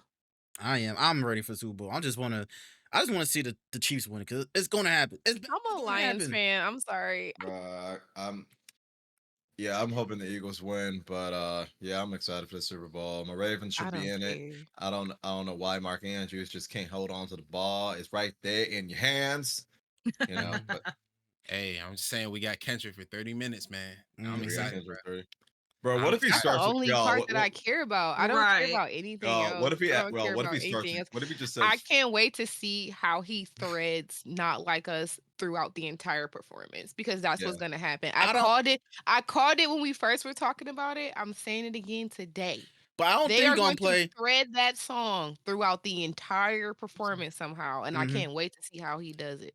If he yeah, does, I mean, most likely he's gonna play that song though. But how you gonna like portray the lyrics though? Because you got the whole pedophile line, the A minor, which I don't see there'll be a problem to I say that think it's on gonna be TV. a way that he chops it, and Yeah, the crowd is gonna do that. He doesn't have to ever say those words. The that's crowd true. is gonna do it. Those are like the buzzwords to the song. Like those are Hmm. like the bars that everybody's gonna say, and he don't have to say not a mumbling word the whole time. He Right. not gonna be able to say Drake's name probably because like that lawsuit shit yeah, or whatever. But that's why I think he's gonna chop the song and put Mm-hmm. it in pieces in the performance so that it's Yeah. certain parts and certain things that he doesn't have to like directly Oh, the crowd gonna say. get his back. I mean, I think he's probably Yeah. gonna go through it once in total, but I really see him like chopping it up and like sticking it in like a Kind of like Yeah. blending montage it type with of some of his vibe. Yeah. other stuff. Yeah. What if Mm-hmm. What if Kendrick just says, fuck the NFL, fuck its rules. He starts off with Euphoria. Most likely That gonna would play. be I see him doing that insane. though. It's I could not. see him. I could see him do. Yeah. I could see Kendrick doing anything. Honestly, It's Black Kendrick History Month. is. Yeah. I think he's gonna Yeah, give us a it's story. He's gonna give Mhm. us a He real gonna give nice. us what we want. Exactly. because Yeah. he's such a thoughtful performer. Like he's a Yeah. very intentional and thoughtful Mhm. performer, and he's Yeah. like he gives theater in his performances. Even on his basic performances, it's very theatrical. He gives theater, so he's a like one thing I really have always liked about Kendrick is that he's like a real performer. Like he's Yeah. gonna give you a show. The ambiance is gonna go, like his clothes, the way that he moves, the Mhm. inflection that he puts on certain words through certain performances, because Exactly. depending on what the entire set looks like, he'll give you a song that you've heard a million times in a different way because it's Yeah. now it's going as part of like a story. It's a narrative that he's giving you. And that's like I really fuck with Kendrick with that because he's super good at that. I'll be looking at performances like game film, and Kendrick is probably one of my favorite performers to watch because he's just fun. Like Yeah. at a certain point, like the things that he designs are just dope. I've seen him perform live once at Madison Square Garden, but then seeing him, the reason why I'm so excited is because I saw a clip of his 2 minutes that he had. What was it, Dr. Dre? Yeah, when Dr. Dre had him on, or was it Beyonce? Either one of them. It was But Dre. Yeah. yeah, when Dr. Dre had him on for 2 minutes, and I was like, holy fuck, like this was actually so crazy. So I'm super pumped with what he's gonna do with 30 minutes. So But Mhm. y'all yeah. think he's gonna bring out? I know he's got SZA. Anybody else or just them? He might bring out TDE. He I'll probably say gonna TDE for sure. Mustard definitely gonna be on there. Mustard, yeah. Tyler probably is gonna come out. Probably. Yeah. Hmm. Like so think about it like this. Like what he if y'all saw the Amazon Music event he did in Mhm. in LA. Pop out. Yeah. Yeah, basically think about that like as like that was the tryouts for the Super Bowl. Okay. Indeed. Yep. Hmm. Yeah. And just All and right. Then now Tyler gonna be there. and coming off from winning 5 Grammys over one song is crazy. Yeah. He better have a hell of a halftime show tomorrow. I'll tell you that much. Uh, I know coming off that shit, it's gonna be crazy. But speaking Yeah, that's about like everybody was like wondering if he was gonna try to skip past that. Like if he was just not gonna do Not Like Us just for like to kind of like bury the hatchet type beat. After winning 5 Grammys, it's yeah. solidified. It's Whatever, if he was solidified. even considering not performing it at all, I guarantee you after them 5 Grammys, they switched the whole set list. mhm. Guaranteed. And it's over a diss song too. A diss song to win it in a Grammy is fucking Crazy. crazy. It's crazy. Unheard of. Unheard of. Exactly. It's the new ether. Yeah. It is a new ether, yo. I'm telling you. But speaking about music though, Grant, we gotta get into your music perspective of things. Yeah, let's talk. All right, so what is your creative process when you're making like when you're creating an album or mixtape or EP? Like what is That's like dope. what is your Dope creative process?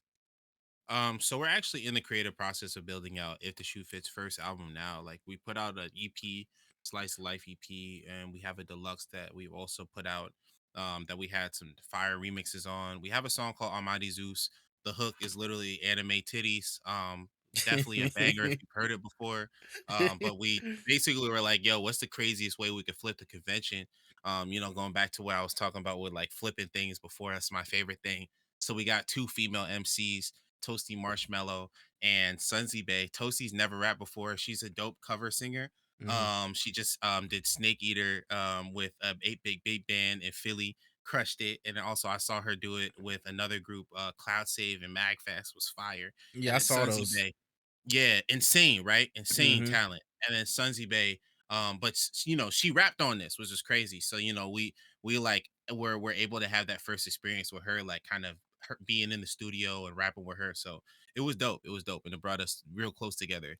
And But then yeah, go ahead, bro. what was I gonna say now? Oh, the Almighty Zeus, the music video, right? I saw the music Yeah, video on YouTube. On YouTube, I'm yeah. like, so Shout out how Sunzy Bay too. so how was the music video filming at I think it was at anime no Anime near 1C, yeah, anime NYC, right? How was that yeah. filming there? No, it was fire. So like at Anime NYC, like if y'all can come, definitely come. because we have a basically an ongoing partnership with Anime NYC to do panels, some meetups, and a couple other dope things that I don't want to talk too much about. So like this last year was like the first time that we had like an official collaboration, where the years prior, like we've done like a couple panels with them. But you know, we formalized kind of our relationship with them over the years, given Mm-hmm. that we're born and raised in New York. So this is now like our hometown con. So like Okay. basically when we had the idea of us doing the music video, they were super supportive, and basically it was like your world's your oyster, and like you kind of do what you want. So we had some things that we had planned. We were had like basically a couple months that we planned beforehand to get everything like on board for what we wanted in terms of the story. And we also worked with Justin, who's working on Shades of Otaku, a documentary that was shouted out by like Crunchyroll and a bunch of other publications for basically showing the Black anime community, as the like the videographer and DP. So we kind of found like the perfect group to make this story that like I was proud to kind of like be the like the thought leader of. Like we needed something that like was like, yo, let's bring us into the world. So we thought of this like idea of like, let's have it be that we wanted to create the craziest con recap ever. And we told that to Anime NYC. They were like, all right, bet. And it just so happened that we were just like, all right, we pulled this person and pull that person and pull this person and pull that person in. And you know, we we bought a fuzzy chain necklace for one of the scenes. You'll see it in there. And we just so happened randomly to find a dope flamingo cosplayer. And we dead ass this dude. Yo, bro, do you mind being chained up while this rapper walks you up the steps? And he looks at us and he looks the whole setup with the black magic camera and everyone standing there. He's like, yeah, sure. Like on the spot, on the spot. And he put the chain, he put the necklace on, and like he did his thing. Like shit is crazy, man. Like That's crazy. I think yeah, I actually I enjoyed think watching that's that like video my though. favorite part. You know, black people. Yeah. Yo, shout out to them. But you know, I love listen, I love black people. Like yeah, yeah, I'm such a radical individual, and I try to like put it on ice because I'm in front of a camera now. So yeah. when I'm in my I'm talking to my chat. I have a lot of radical ideas when it comes to being a black person, I would Yeah. say. Hmm. And I just have been enjoying being in black spaces so much Mm-hmm. lately. Like Yes. the fact that I no longer have to squeeze into these spaces where there are not people that look like me, that means the world to me. Like being able to find people that are into the shit that I've always been into. Like I know that a lot of people, they're very our anime community, we tend to want to say, "Oh, I struggled to be in this space. Like I struggled to be a gamer and not people think I don't fucking stink. I Hmm. struggled to like anime and people not make fun of me because I might want to fucking Naruto run down the fucking hallway. Hmm. Like you find these people where we've literally been bullied and struggled and we are so like, okay, now I don't want to let you in my club because now you want to be in my club now. It's cool Yeah. now. It wasn't fucking cool when you was like pushing me down and talking shit about me. But Hmm. as it's opening up and people are relaxing and people are like, yeah, let's vibe. Like the ability to vibe in these spaces with people that look like you is Hmm. like one of the most valuable things that I've ever come across in my entire life. And I'm enjoying like the con shit, the black Twitch spaces, all of this, just being able to take this in. It's not something that I ever really. It's something that I conceptualize in my head, and it's something that I've always wanted, but I never really thought that I was gonna see it to this scale, like in Yeah. like a mass media scale. That I'm just like I'm super excited about it because it has infinite potential.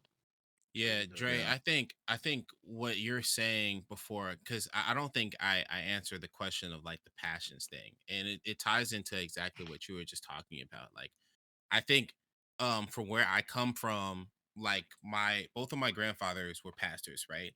I'm not a religious person in the sense of like I am a Christian, but I'm a person where like I trust and like respect spirit in an intimate sense, right? And I think that's what really it's all about to me personally. And everybody can have their own opinions on things, right?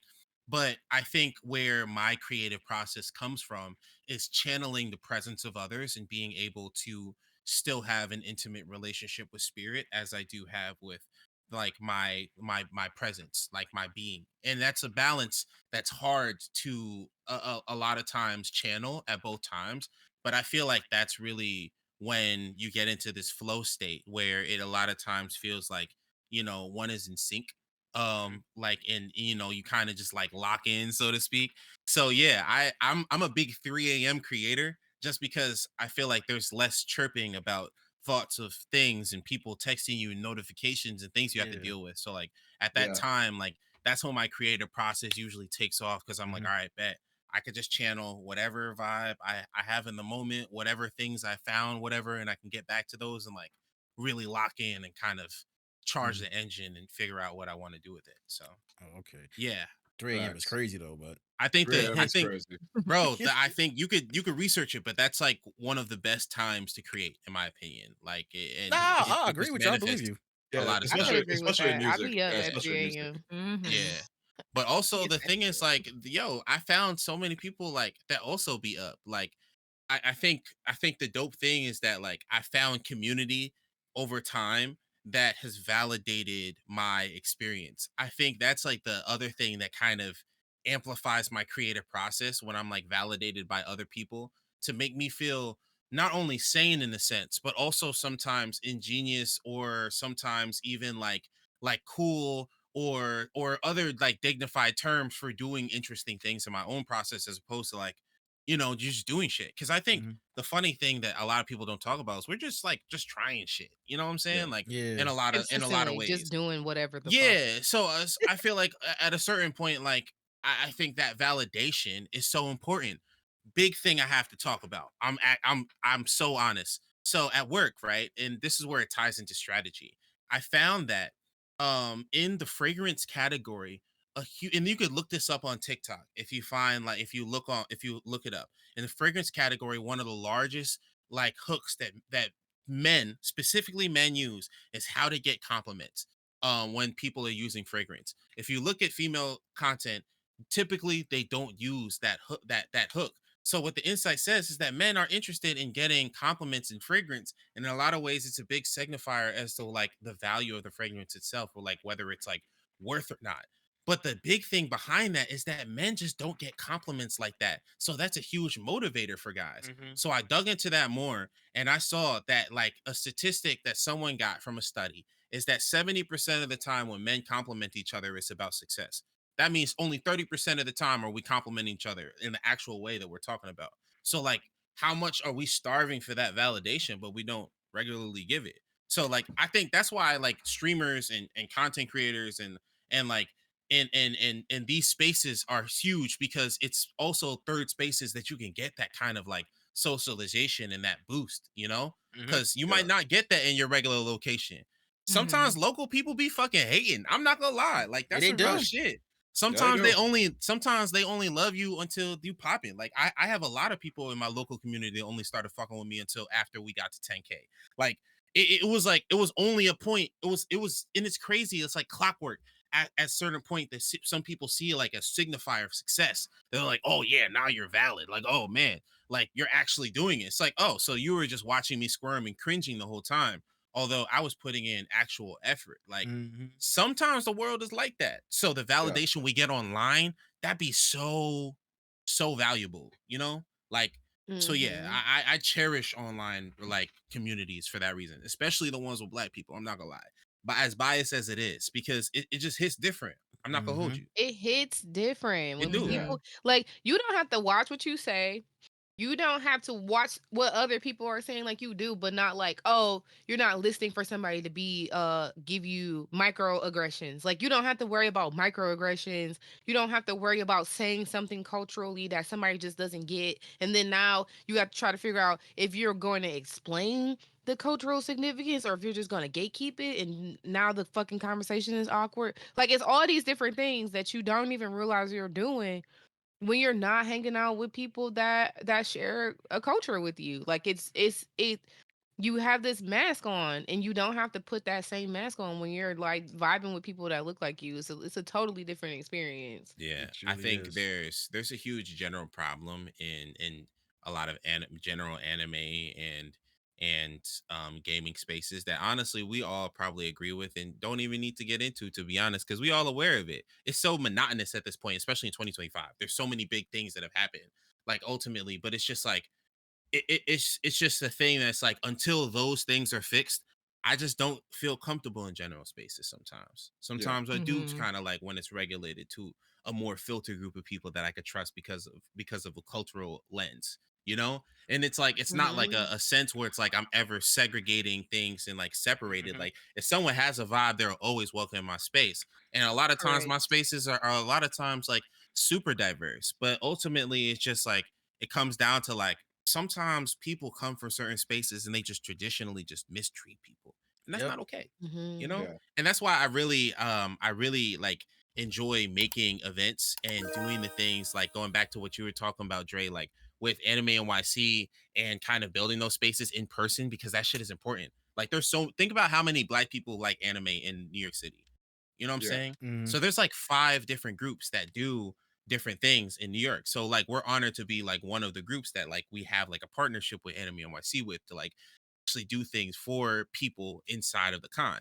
Because although it's kind of like, like the things we do are more so general, like our event that we do with Toasty, which is we mingle, like it's still just we're making a space where you have people who like anime could just vibe with each other. How Yeah. often do you have that, like in person type shit? Hey, it's rare. It's rare. You gotta go. You gotta like seek it out in person. You have to make a very conscious effort to go seek it out. Hmm. Even Mhm. like even in like Detroit, like it's a mostly black city, but like for shit like that, like nerd shit, you have to go seek people out. Like they're not Hmm. just like dangling outside fucking. Now I so and this is one thing. I have a question. I'm gonna take this and then segue into this question, right? Um, this is kind of why I wish I could experience Pokemon Go for the first time again, because being out on a fucking bike, getting on the bus, fucking walking around like this and Yeah. looking up and seeing Wow. 40 other Yeah. black people walking around like this, and then everybody knows what the fuck everybody's doing, and you're just like, oh my God, like that was one of the most fun times I ever had in my life. Well, Like I had like 4 That was gyms a in the great time. neighborhood. I Yeah. ended up fucking seeing the person that kept coming to take my fucking gyms, and we're like literally standing in front of each other, like giving each other death eyes in front of this And fucking church. Like I keep walking bro, down here to take my gym back, and then you keep coming back here, and now I know what you look like. I know what you look like Mhm. now. did I Like Yeah, that type of shit was so fun. yeah. did I ever tell like the story of how I nearly got into a car accident because of Pokemon Go? Oh my God, Oh. what? Now Cam. What No. happened, Cam? What so, happened? so this is back when I lived in Houston, was doing an internship. Me and my friend Evan, we played Pokemon Go. So sometimes like when I would be at the stop sign, I'd open it up, see if like something was near there. Mostly Evan would be playing, but when I opened it up, I saw on the left of me a Kingler that I did not have. I wanted it so bad. And the light was green, so I was like, okay, how am I gonna do this now? This man about to die for a Kingler. That's crazy. Oh, all right. I was like, holy shit, okay, I can time this perfectly. I was doing this, It was like a doing hoe this, or something. I get doing it. that. But Alakazam. luckily, I did not get it. My car was fine. Got the Kingler, but yeah, I nearly risked the life of me and my friend for a Kingler. That's I get wild. if it was like a Gyarados, a Kingler, like come on, A I bro. wanted it. Kingler. You just want to Walk Oh fill your my Pokédex. God. I in Like, wanted it. Houston. Real life property nah, damage I over a get it. Kingler is Sometimes We was in crazy. third. We was in third ward too. That's crazy. so I was in college when the game came out, and when I was there, I was on Staten Island at the time, and when you had to go to the city for anything, you had to take the ferry. And I agree where like sometimes the game would glitch and like in those inconvenient locations, like really dope characters with like Hmm. Pokemon that you can't get nowhere else would pop up. So when I was taking the Staten Island ferry, I would always have like the app open, and I would just like catch things in the open water. It was kind of dope. It felt like I was fishing and shit. But on Oh, campus, that's it was sweet. mad competitive. It was like what you was Yeah. talking about. Mhm. Like we had like 3 gyms on campus. So it was Damn. like, yeah, like this dorm here, like that dorm here, like, and it was beef. It's like, yeah, I'm defending this. After a while, I was like, I was playing football at the time, so I was like, yeah, bro, I can't give a fuck about this. But I love this. I loved it because I remember when it first came out, like that night, like everybody was just walking around, like you were Yeah. saying, like that was such an experience. Like I'll never forget. Like that was I yeah, miss that was I miss Pokemon Go because it came out exactly the same. It came out exactly when I was in college too. During the summers, it was like the summer of Mhm. 2016, I believe. That's when I first yep, started Yeah. playing it. 2016. Yep, Yeah, it was 2016. 2016. I actually started playing it that year during college. It was kind of fun being outside, just walking around, catching I Pokemon played and it stuff like that. instantly. Yeah. As soon as I could, I played it. So my question is, what is one song that you wish you could hear again for the first time? And what is one game that you wish you could play again for the first time? Ooh. Ooh, That's a good question. good question. All right, I'll be right back. What song is this? Um, what song? What song is it? The If I wrote you a symphony. Oh, Justin Timberlake. My Is Love. that My Love? I think Yeah, My that's so, my Love. love.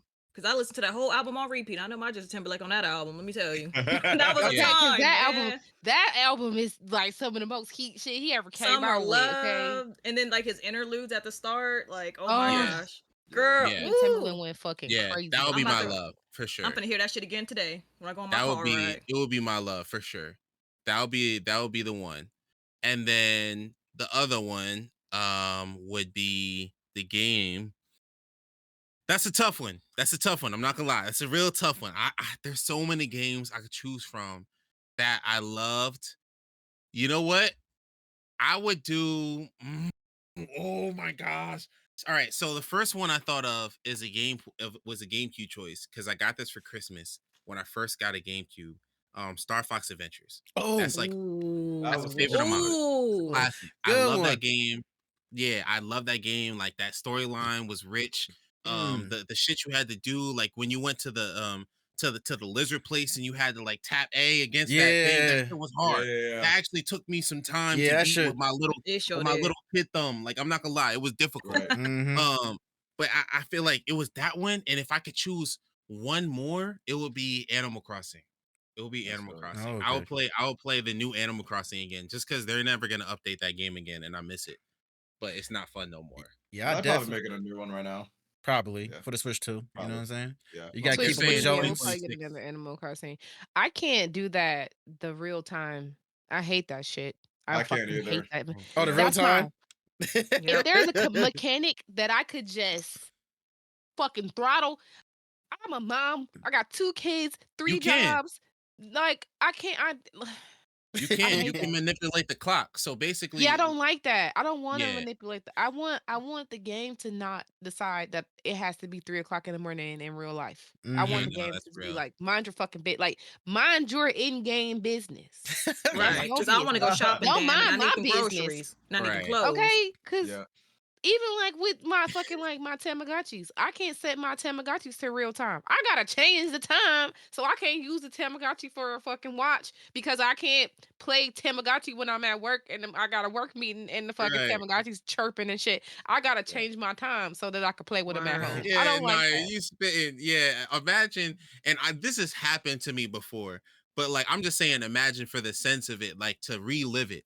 When you get on the game after working or it's been a long day, you've been doing stuff, running errands, and you try to just get some shopping done in the game and the shops are closed. Yeah, That that's Mhm. bad shit as hit hell. crazy. Oh Like my god, you really like brought me back with that. I was like, oh that fuck. shit, it Like, hurts nah. your soul. It's literally like, bro, this is my free time. I remember I used to work Free time. the graveyard shift when I was doing Right. security back in the day. I used to do graveyard shift, and I tried to be playing Uh, Animal Crossing. Cause sometimes I used to sneak my Switch into work to play Animal Crossing. yeah. I can't do a goddamn thing on that No, during you those You can't can't do times. do shit shit. but catch Damn. bugs and Everything's fish. closed. You Exactly. can't Everything's do closed. nothing but Yeah. catch Can't bugs and sell fish. nothing. I Yeah. used to do the Thank you. That's it. graveyard shift at Enterprise, and I did it at the airport. And when I was at JFK, there Hmm. used to be a time like we used to rotate around, and whenever I was at the kiosk to let cars in or let cars out, basically you just in a booth with a heater by yourself, just sitting there in a chair, and you just giving people tickets from time to time. But when it's Mm-hmm. chill, you just chilling there. So I'll Yeah. just be on FaceTime with my like at the time like girlfriend and stuff. So like we would just be like chilling and chopping it up and like I just started bringing my Switch, so I would just play games 24/7. Like shout out hotspots because I would be online. Like it Hmm. would be a vibe because like what else was I supposed to do? Like just sitting there in that box in the graveyard shift. Imagine Like Yeah. having that job and not being a gamer and like not Yeah. having a handheld system and you're just doom Mm-hmm. scrolling for fucking 8 hours. Like And yeah, now, nah, Fuck you up no. your guys probably brain. go crazy. and now the job I Yeah. have now has Wi-Fi. I got the Wi-Fi password. Oh yeah, I'm about to bring my Switch for real to play online. Yeah. I'll just be waiting at the perfect moment when my supervisor leaves the building, so that way I could just be on my Switch. Kills hella time. Hell yeah, bro. Yep. But I got a question to Yeah. ask you though, Grant. What's up, bro? I meant to ask you this question though. Yeah. How do you feel about the music industry nowadays? How do you feel about that? Like the current So issue with the music industry. I think the music industry needs to change a lot. I In think what way? there's a lot of issues when it comes to one relevancy when it comes to artists and how artists can grow in the industry and how things are competitively based on ads and ad revenue, given that a lot of algorithms are literally just based on like, hey man, if you're gonna pay for ads on this, like we'll put you in front of more eyes instead of like your content just doing well in front of people. Like, there's always a new gimmick, algorithms are always changing, so it's just unfavorable for new artists that are putting their heart and soul into content that Hmm. might take a week, a couple days to get done. Think about how many hours that's 36, 48 hours you might be spending on something to get no engagement. That's crushing. So at a Hmm. certain point the algorithm one is a problem, and that's one, a marketing problem, but also I think it's an art problem because like what we were talking about before, those are like deeply intertwined now in terms of how people show themselves. The second thing is how people get fucking paid. Like the ways, and it's very much mirrored with how content is right now. Things are benchmark based. It's like if you don't make a certain credential of success, like you basically just kind of don't exist. Where I feel like people aren't given opportunities to see how favorable they would be in certain markets to see if they can exist in that space. Because Hmm. I think what happens is that a lot of people are benchmarked out of becoming successful because they don't have the resources to just start playing the game. It's not about them not having the talent. It's not Hmm. about them not knowing how to move. It's not them being like a PR risk or anything like that. It's literally like maybe they can't fucking afford the ads, or they just don't have a person that taught them how to run a social media account.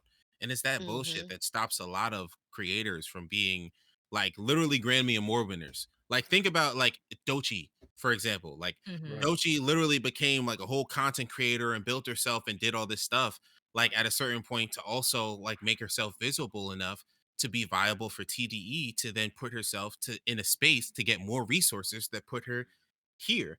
But at a certain point, Dochi was always spitting fire. Like you can listen to Yeah. her shit. Always. You Yeah. can listen to her first Always. content, and she always had bars. Hmm. So it's kind of like it Mm-hmm. just took so much time that she needed to be persistent and just get triage little nuggets of validation instead of being getting the validation that she readily deserved. And I think it stops a lot of people from being artists. Like, I have a 9 to 5, I have a wife, I got bills I gotta pay for, I got a family.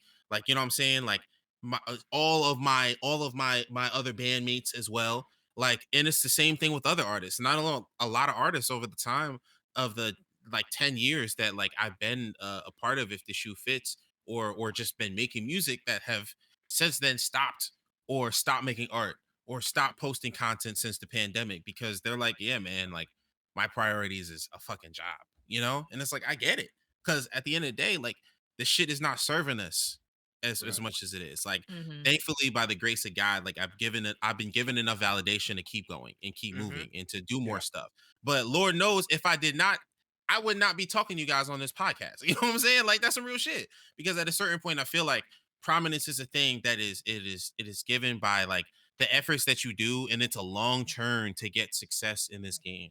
Like it's very much kind of like old school Motown type of success where people need to refine themselves behind closed doors in order to emerge in the market as almost like an industry plant looking artist in order to just wow people in an insane moment and take a hold of that social capital at that very place. Because if not, like shit, think of the Hawk Tool Girl and Kombucha Girl and all these other social media stars. Like they're here today, gone tomorrow. No Drake. You know what I'm saying? Like Yeah. at a certain point, they kind of like they did something, but it wasn't substantial enough to be consistent. And that's the scary thing where it's like the people who actually have that talent don't have the resources, but the Mm-hmm. people are always giving the resources, which is the relevance to just this one-off bullshit, like these fucking silly memes instead of the artists that deserve it. Like as Yeah. many times as you scroll and you might like a funny meme, people quickly scroll behind the person who has one like and they're like showing their song and this and that. And it's like, why? And we're always like, oh yeah, these Mm-hmm. artists always that. It's like, cause we not liking that shit, you know? Like that's some real shit. Like I think the way algorithms and the way we support like artists need to change. Um, there's a dope platform called Indify that's kind of changing stuff. That's giving artists more resources. But other than that, it's like, yeah, man, the way you put your shit out, I don't fucking know, man. And I'm good at helping brands win, but yeah. music, it's a different game, man. It's a That's different And why, like, I'll retweet some shit. If I see like a song, I'ma just retweet it. It could be hot motherfucking garbage. I don't care. Somebody might like it. I Like, mean, Yeah. I somebody just be might like it. like, Yeah. because my retweet is free. Me just hitting retweet on your shit, that's free 99. Me Mm-hmm. liking your shit, that's free 99. Can't nobody see my likes anyway. So if your song happened to be garbage, I happen to go back and listen to it and be like, man, that shit's fucking trash. Oh well. Like maybe I still retweeted There it. is an So like audience for everything. Everybody. Yep. yeah. exactly. Somebody might like that. Cause I know I like some songs. I'll play some shit, like some, some shit that somebody made that I came Mm-hmm. across on Twitter. And my brothers will be like, bro, what the fuck is this? And I'll be like, dog, this shit heat. That's You me can catch it playing though. it. Like All right. Speaking about artists. Speaking about these artists, Grant. Yeah, what's up?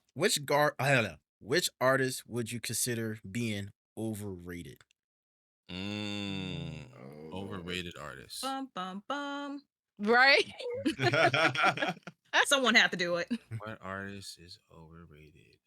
I definitely thought it. Let's see. If I had to call an artist overrated, I would say I would say I mean the low hanging fruit is always like Taylor Swift. Like you could always say like Taylor Swift stuff is generic. I think Okay. I think I think Taylor Swift is kind of like she has that like insane relevance power and a fan base that really helps her She's the dominate. mediocre queen. She's Yeah. mediocre, and That's all the her first I'm fans hearing are about this one. mediocre. Yeah. But This is if the I want first. to Oh, get this ain't my first mixy, time. if I want to get mixy and go hip hop, I'd say um mm, that's a tough one. That's a tough one. That's a tough one. That's a tough one. That's a tough one. Man, I just love rap so much. Bro, who can I really like comfortably say like, yeah, nah, this wasn't it. Um I would say Jello, but I'm just mind my business. Yeah, yo, cause what the fuck? I feel like Word. Jello, He's a meme right now. Like, Yeah, yeah. yeah, he's a Literally. meme. Jello is serving a certain market though. Like Jello is serving a certain market of Southern boys that actually still listen to that music. It's kind of like similar to Staten Island in a sense, where like certain locations kind of like sensibly get stuck in a certain like time zone. they're like in like a And time capsule. yeah, Yeah. Yeah. exactly. So Like like certain there's places in the South still be wearing like Jabot jeans and long yeah. Mm. t-shirts, like extra long So tees. Like, that yeah. type of music, they like, hey, this shit tough. Like this shit, they like this shit hard. But like, who would I say is overrated? Um, man, It could be any rap artist, male or yeah, female. I know, bro. That's why I'm like, I'm literally going through all the eras, and I'm like struggling to find somebody where I'm like, Yeah, nah, I think they're overrated because I don't really listen to a lot of the new school. That's the thing. Um I think All of these new school artists is overrated. at Right. a certain point, what I will say is I'll say um I'll say Juice World's music. This is what I'll say. This is what I'll say. Juice World's talent is way bigger than Juice World's music. I think Juice World's music is overrated in consideration to his talent. Mm. Like I think in terms of like Juice World's ability to freestyle and everything, I the one thing that I'm actually sad about is that we didn't get to have him grow up and kind of get off the money pills drug shit. Like Yeah, Mhm. I develop as wanted an him artist. I see I I can you. wanted agree him with to that. talk about some things with substance. I feel like he was a person that, like, if pushed by the right artists in the right camp, really could have become like a real sonic poet. And I was excited for that. So it's unfortunate that like we weren't able to kind of get that. But I do think like in his category, him and XXX Tentacion, I feel like they're kind of like sensibility where people are like, yeah, his content is like deep and it touches this. I feel like they touched it in a sensibility of where someone their age would speak about those things. Mhm. But I feel like as they gotten older, they probably could have spoken to those things with way more of a nuance and a sensibility that we probably know those things to have. So it's Mhm. unfortunate, but I do think like the way people kind of drag the music out to be like more than what it is, like to be what it is, and also like it has the same vibe as like what the transform message had. It's like, no, that's a little conflated, like you have a kid talking about like, hey, I'm using drugs because I'm sad and my life is fucked, and I'm like, I feel that. I was a big Off Future fan because of that same sensibility, but it's kind of just like, I'm not gonna say that like that's prophetic. You know what I'm saying? A lot of people conflate Mhm. that work to be almost prophetic, and it's music that sounds good, and it's music that's unique, but it's not like this highbrow work that's like super high conscious, as people make it out to be. So let me But Okay. ask I can you. they're see that. talented though. They talented though. I would never dispute that. All right, so let me ask you a question, Grant. What do you do like, okay, if you have a favorite artist and people are like hating on the favorite artist or calling that artist overrated, how do you respond? Because the Drake fans are going through it. They've been going As a through it Drake like, fan, I'm not going through it. I'm a huge, like, when I say a Drake fan, my Spotify, I'd be like top 3%, top 2% Drake listeners, right? Because I grew up with Drake. Like, I was Mhm. a Degrassi fan. So I stood by because always knew in my heart. See, this is what's showing you the difference between a real Drake fan and a Drake dick sucker, right? A Drake fan realizes that this man is an actor. He's an actor. And all this shit that he does has like a art. It's an acting art. Like, he is moving, like he puts on a different character hat every so many months, and he becomes a different person, and he gives you a type of music that's very singular to him. But there's hasn't been like a crazy amount of growth in Drake's music. There hasn't been a crazy amount of growth in him as a person.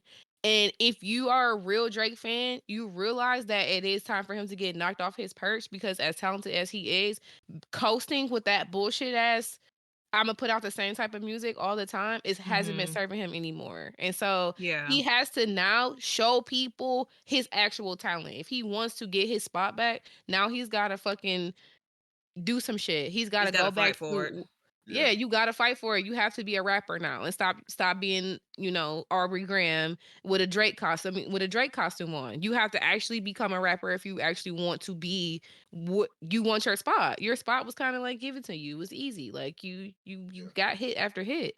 So a real Drake fan is not going to be fucking crashing out. They're going to be waiting to see what Drake is about to do in the Yeah, next like what's 3 his next years. move?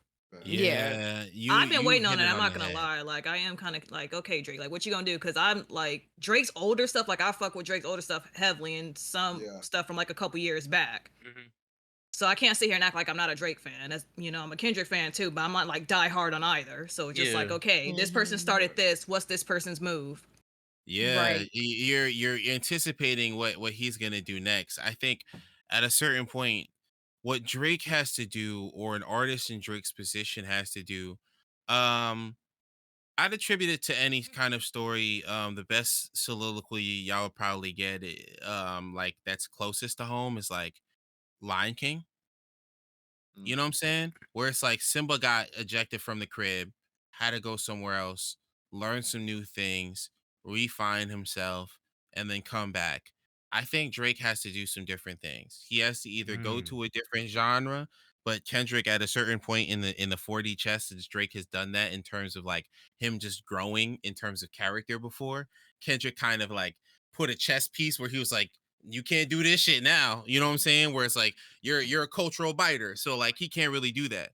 So I think you hit it on the head when you spoke, where I think he should go back to acting, and I think he should go on a run and become an actor, and then come back to rapping later on, because ultimately speaking, he did come from acting. So it Mhm. really just does become like all the things that he does with rap is more so like an exercise of him kind of venturing out the norm. I kind of connected to like kind of the same thing as like a Donald Glover, like in terms of how he like categorically like retires and then comes back to the game in different ways. Like there's this different type of situations where you have characters and they basically like do stuff and then they stop and then they do stuff. Like Jay-Z kind of retires a lot, but he doesn't have an intermittent thing that he does when he stops. I guess business is JC's thing, you know, like he Yeah. always buys some shit when he retires. But like I really think that Drake should really kind of do something like that. So I guess to answer your question, I think there should be some sort of convention flip or pivot that an artist has to take that kind of does connect with going back and seeing who you once were and connecting it to today and kind of doing an evaluation of everything, but also kind of seeing, okay, with all this considered, it's the same thing that we're asking, like what's next and how are we going to flip this, what new way are we going to try to reinvent this wheel? You know, I feel like a lot of times people get kind of like faltered by that question and they give up in that moment, but like I kind of get excited. That's like my favorite time, man, because that's just Play Doh. That's raw Play Doh. That's the time you get to just make raw in the moment. So like it's fun to kind of be able to like do that. But in a lot of times, like it is daunting, you know, because a lot of those things are like things you're making with intention of a legacy. So yeah. Crashing out on the internet is not the wave. I feel like anytime like somebody that you support is like down in some way, like I think it makes them look worse. Like I think it makes them look worse for you to be online crashing out. Like Facts. Mhm. all the Nicki fans, when Oh when my something goes on with her gosh. and they fucking go on these rampages, it anything that she does Oh that's even like man. slightly crazy, right? Yeah. Them Yeah. being crazier Yeah. amplifies her crazy and it makes it worse. It makes her look way worse. So like all Yeah. these weirdo fucking Drake fans that are like That trying to nigga. like Yeah. defend anything questionable that he might be attached to, because let's keep it a bean, like he does like younger girls, he likes Mhm. 18, 19-year-old girls, we know that Right. they're technically legal. This is the fucking society that Ah, damn, she Hold cut on, off. Mel. Mel. Oh Mel. shit. Right we when Damn, she know Damn. was that preaching some it's shit, it tried to questionable. silence her. the people Oh, got okay. Yeah, it's questionable. Them So folk. you just gotta be real them about it. folk. You can't be online like, oh, it's okay. No, we're not gonna normalize it to make it okay for Drake, but we're gonna just be like, okay, technically it's legal. So we really can't say shit, even though we side eyeing the nigga because it's weird, right? Yeah. But Right. you crashing out on the internet because Drake is 30 and he likes 19-year-olds makes you look like a fucking creep because you're not some rich ass 30-year-old, 35-year-old, almost 40-year-old with barrettes in your hair dating 19-year-olds. You're Joe Schmo behind a fucking computer screen, and you can't date nobody because you probably smell Yeah. like cheese. So what the fuck? Like you look dumb online jockeying for Drake to be able to talk to 19 year Dead olds. Like ass. Smell like cheese is crazy. Yeah, to Dre's question, honestly, to exactly what you were saying, like with the music industry, I think fandoms, fan pages, the fan culture of like having It's that shit ridiculous. blew it. Yeah. I think that blew it. Like we Mhm. should have kept that shit to sweaty forums. But as soon as that became a thing that like you could see in social media and you have people going into people's content and like basically like jumping people if they disagree, That's when it's like, Yeah. yo, we need to. It's like the fighting game, people. We gotta Hell touch yeah. grass. We Man, have to touching touch at grass. this point, you can't even touch grass at this point.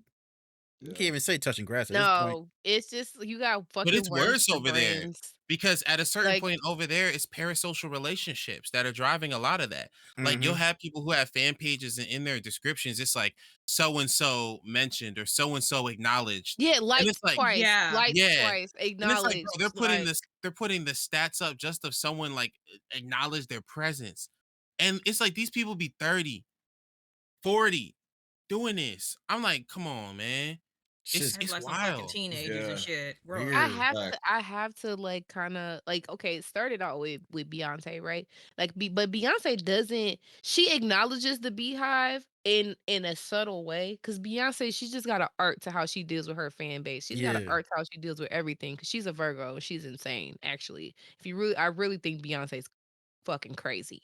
But I feel like all good artists are fucking crazy if we're going to be very Mm-hmm. truthful about it. That's exactly But why I was like nodding my head like that. yeah, Yeah. she has an art to how Facts. she approaches it. I think like Nikki, she just be like fucking stirring the pot. Like her fans be acting crazy and she be like, yeah, get fucking crazy. And it just gets so like insane that like that, I think that it's singular instance and that like stand base is one of the craziest ones. And they kind of Yeah. Mm-hmm. like Taylor's fucking stand base take notes. They take notes from the Nicki stand base and they just not able to be as vicious just because like that's not Taylor's like vibe per se, but they're super persistent. They're like Right. like little fucking bees, like they're like little ants or something. Like that shit, if your artist feeds into that shit, it makes it infinitely worse. It makes Yeah, it like so they're much adding worse. Yeah. all the extra Mhm. seasons and spices into it. Right. Just unnecessary shit Mhm. that shouldn't even Yeah, be but like, there. yeah, like, but even like not even like Oversaturation. yeah, but not even stars like on the level of Taylor Swift or Beyonce. Like I heard a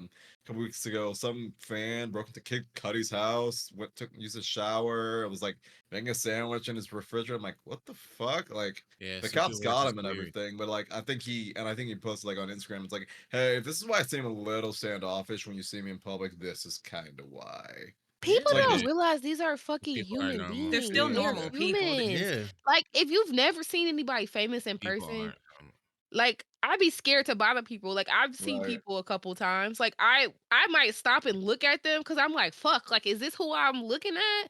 But Mm-hmm. like I generally will wait for them to make eye contact with me and see if they like are fucking with it or not. You know what I'm saying? Like yeah, Yeah. Mm-hmm. I need to know that me approaching you in this moment is not gonna fucking irritate you. You know, like so right, you could tell when people have never ever seen somebody famous in Yeah. their life because they don't know what to do. But That like happens they're a a lot. person first and foremost. Like I saw fucking Cleo Thomas at TwitchCon and I looked at him and I was like, oh shit. And he looked at Cons, me and then man. I like waved a little bit and then he walked over and started talking to me. Like I didn't fucking fangirl out and be like, ah, Yeah. even though I did Yeah. in my head.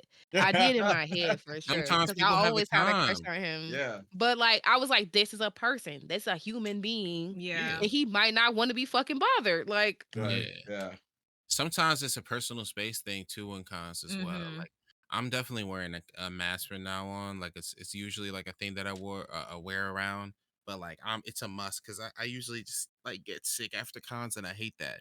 But right, sometimes it's like you'll be walking through and someone tap you and be time crud. like yo, you're so and so, and it's just like although it's like nah, like that's dope.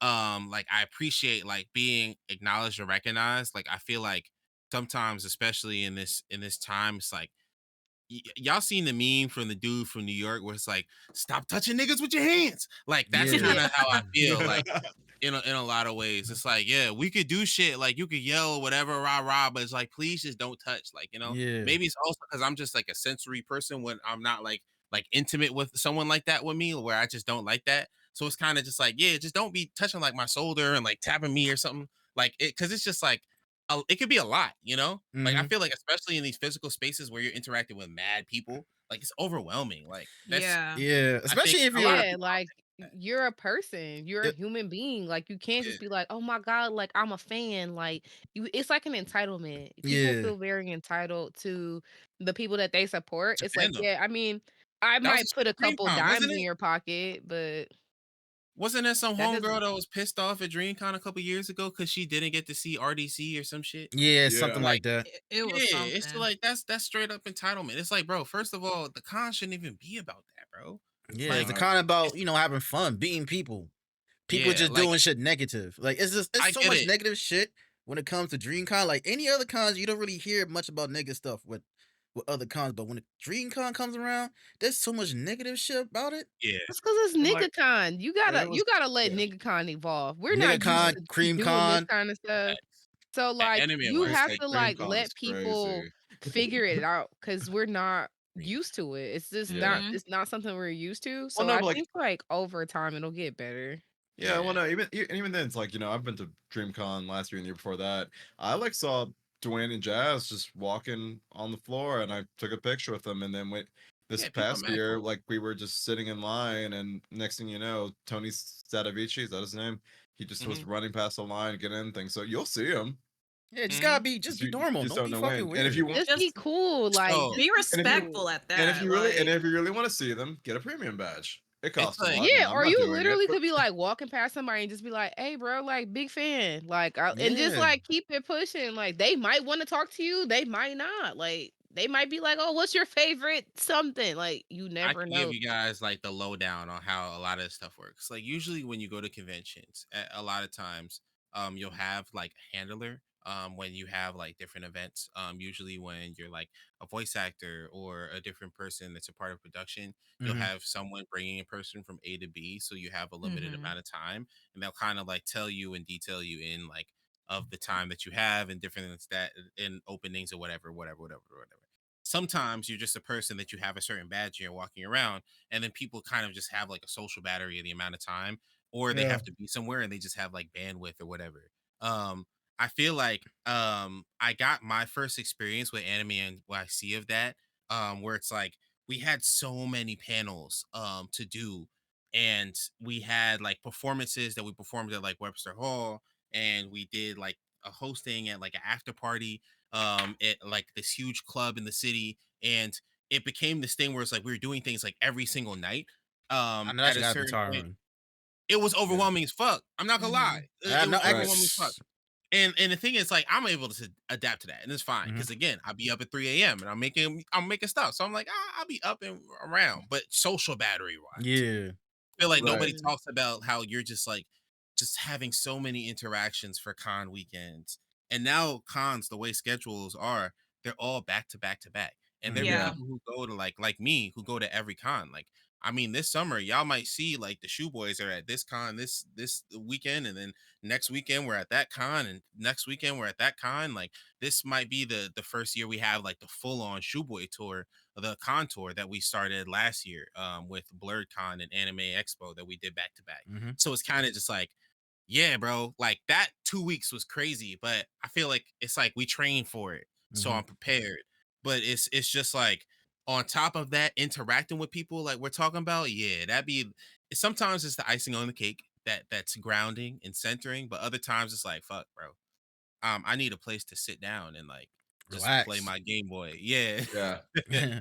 Let me It's compose like myself, get my shit together. be Type shit. considerate. Like, Type yeah, they're shit. well Absolutely. known, they're famous, but they're not gonna want to hear all that fangirling and Yeah. shit when they're trying to Yeah. sit down. Just like you don't want to Right. hear your brother yelling at you when you playing the game or some shit, or Mhm. you listen to your music with your earbuds in. Like, let Right. them breathe. They're Yeah, normal like people they're Also, too. humans. Like There's just it's money like to their name. Mhm. we expect them to be like minstrels almost, like fucking like court jesters in a way. Yeah. And it's like, no, like these are fucking people. Like you can't expect for people to be entertaining all the time. Like what Yeah. the Exactly. like it's not their sole fucking mission in life to shuck and jive for you, bro. Like, no, fucking relax. Just chill. Like, just chill. Yeah, Yeah, Like, the like take music it's side not of my their life. like they don't owe you. It's not their Just obligation to right. yeah. talk to you. Yeah. Like they've already done it through their performances or whatever Hmm. show they did, because that's what you paid for as well. Yeah, like Facts. being well known and overall is just it could just be a blessing or a curse, man. A blessing and a It's curse, Yeah. I should say. both. Yeah, blessing and a curse. You know, like Yeah. From the music. you want to get the Oh, go attention ahead. Go about ahead. this. You want to get the attention that you validate or whatever, but at the same time, it could be overwhelming. You deserve. Yeah. Especially when you got Yeah. fans trying to be in your business, paparazzi, like Yo. all that shit. Them So, paparazzi I motherfuckers think crazy. that's the God. game of virality. A lot of people don't realize, kind of going back to what we were talking about with TikTok, where it's like once you get hot, it really is a conversation of how long you can sit in that sun.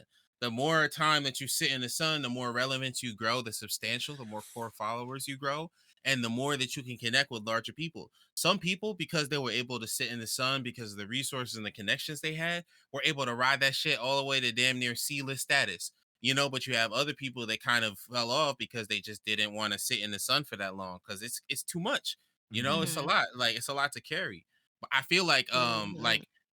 from the music side of my like career, I think I've met a ton of dope artists. Like I met Smino before. I met Dave East and Arab Music like a couple weeks ago at they just did like a collab album, and they did it at this shoe store in the city that's really dope. If y'all Nice. know like Flight Club, it was like an equivalent. Mhm. But Mhm. like it's kind of like y'all talking about. They mad chill. Like at a certain point, like like I'm pulling up from a perspective of I work in with people in the strategy world that are connected to these people. So I'm just coming in to just say hey, chop it up, whatever, just like get to know people, like networking type. Like, I didn't really take that many photos with anybody.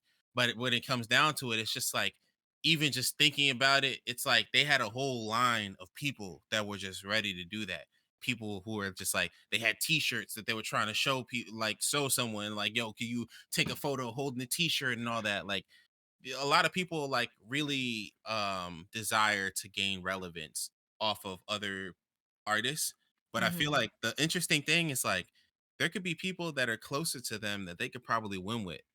And like it's like barking up the wrong tree sometimes. Like I feel like that level of fandom, if people took that and divested it into a couple other people closer to them, like more people would win. Like it's just Yeah. funny in a sense. Like If you got yeah. a clothing brand and you got a homegirl that does like runway modeling on the weekends, like why wouldn't that be the person you want to wear your Exactly. t-shirt? Utilize Like, that. Absolutely, Work yeah. together. Yeah. yeah. Alright. Any other questions y'all want to ask him? I actually have Mm. two. One about pets. What up? How many pets you got and what are the names? So I'm gonna say technically four. My wife and I have three, which is our two cats, Thule and Mona. Thule, I think at the beginning of when we did the podcast, she was Mhm. like Yeah. sitting back there. Yeah, Mona, she's a black cat. She's probably sitting on the couch and would probably fight me to the death to not be on camera. But she's around here somewhere. And then I have a dog, Australian Shepherd, named Broccoli. Brock for short, broccolini for longer. So that's my three. And then my brother, he has a cat that we've had for a long time at this point, named Kiko. Um, Anime reference. So yeah, that's And then that's like my four. my next question is, do you have any like cool figurines or any cool stuff to show off? Because I love looking at that type of Oh, stuff as well.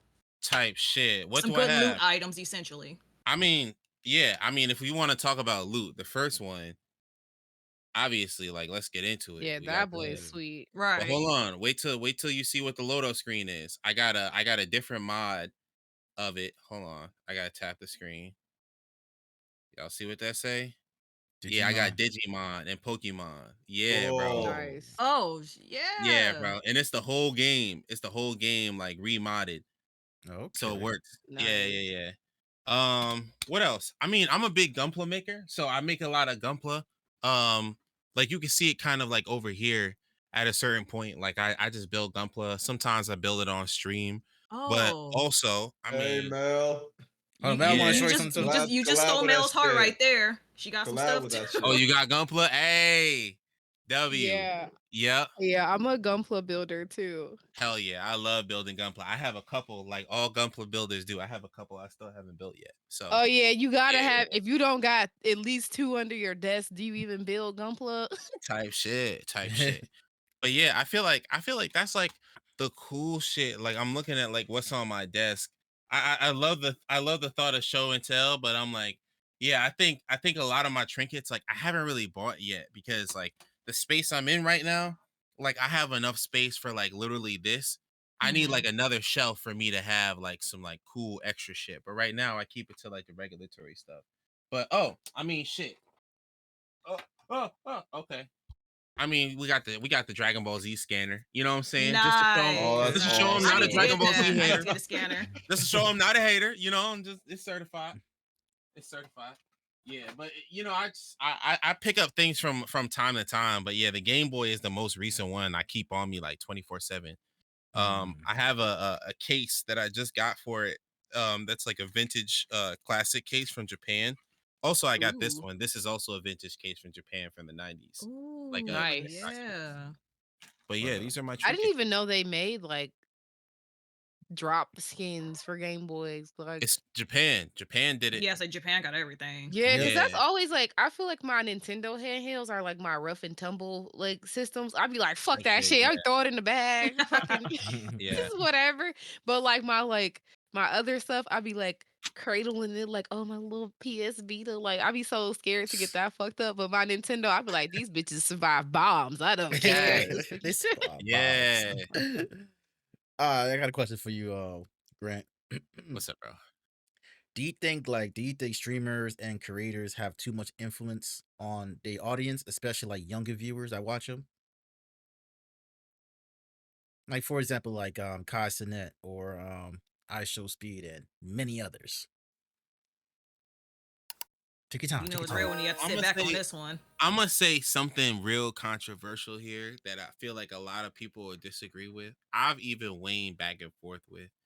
I feel like people are entitled to do what they want to do with their social capital, Hmm. but they also should be held accountable to the repercussions of how it affects other people in terms of what they do in the Hmm. replication of those things. I Big think, facts. and especially in the replication of what other people of what other people are making in the context of of entertainment, and other people take in the context of like, oh, I should act like this. This is a social motif that's real. You know what I'm saying? So it's like one thing that I like about AMP is that as they've kind of grown, they have taken a little bit more onus over the fact that they have a little bit more of a younger audience. So they Hmm. protect that audience. Like they don't do a lot of crazy stuff as they used to, where a lot of their other contemporaries still do. Like, you know, it's like it's kind of like when you think of like a phase to AMP, it's like night and day. So I respect them in that regard, and they still get risque like they should because they're young men. But at a certain point, it kind of has its limits. Like Yeah. there's a Hmm. guardrail, so like there's a fail safe, so things don't get too crazy. But I think really when it comes down to like relevance, like I want that. I think especially when we have a time and age where like a lot of people are being influenced by like social media and getting sent down like these certain like alt-right pipelines. Like at certain ages we need more young voices, but the young voices don't have to come from the same avenues that we used to conventionally have them. It could be your local Twitch streamer, but it just has to be in a certain avenue where it's like, all right, you're giving somebody to eat, but you're also giving entertainment.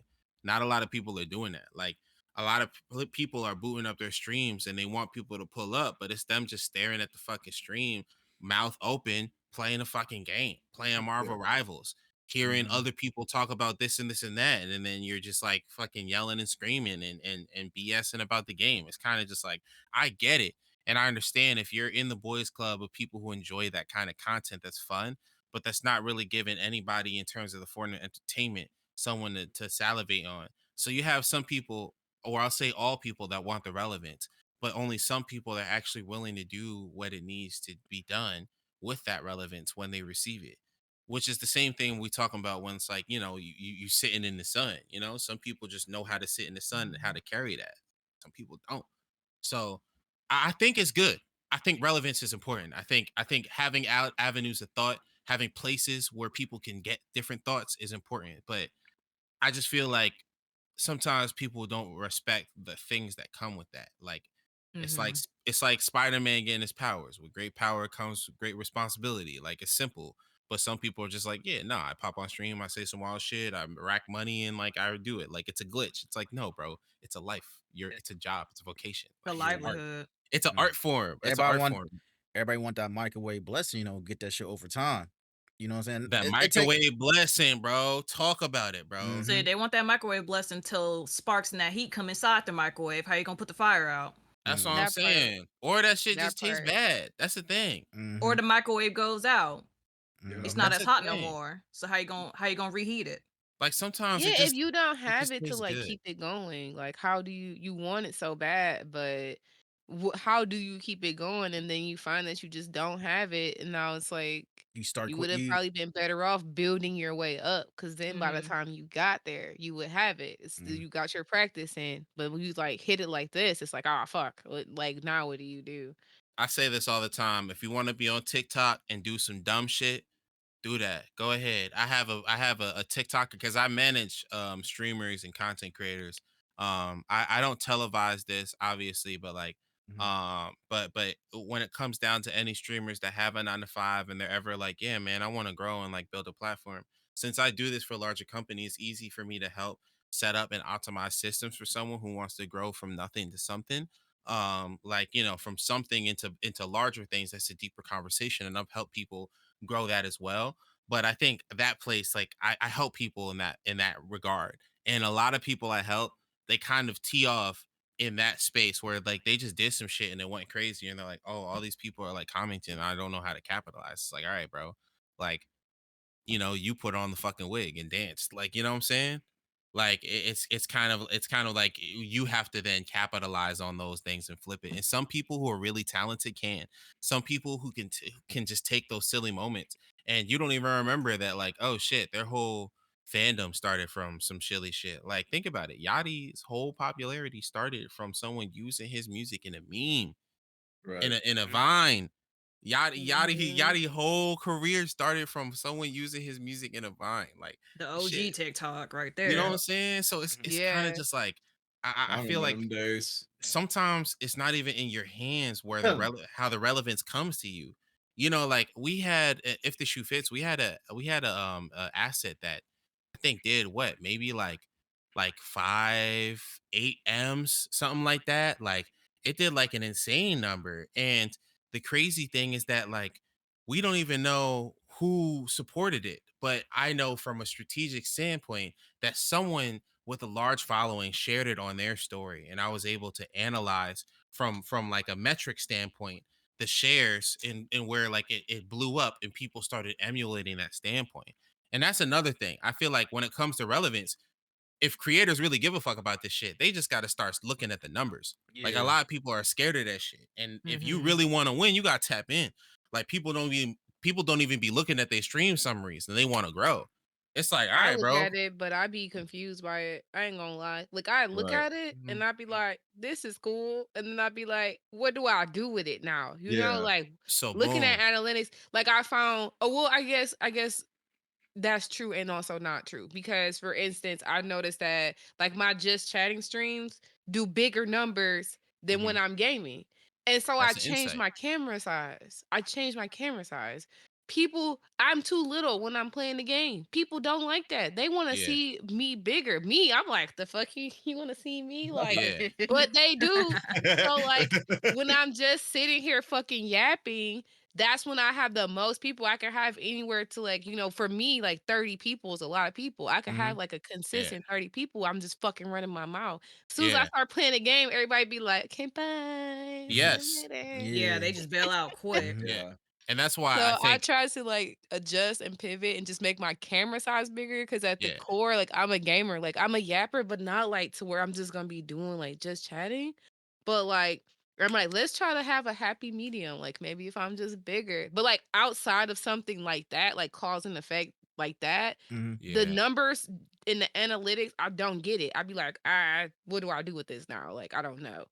Yeah. So that's why I think having a team of people, even if it's like a group of creators that you're like in close contact with and just sharing thoughts and feedback on what other people think about the numbers is super important.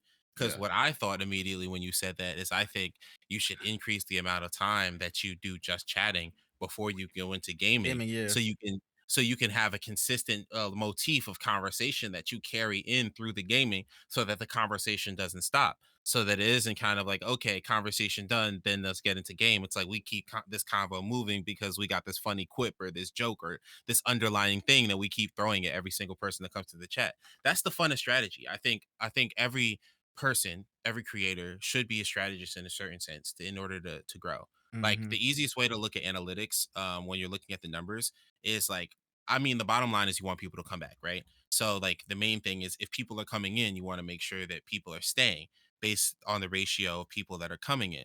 So you have the first three things is max viewership, and you have your average viewership, right? So if you know your max viewership was one thing and your average viewership was another thing, then if you look at those two numbers, you can kind of see based off of percentage, like how much drop off there was. And that Mm-hmm. gives you a margin of retention, basically.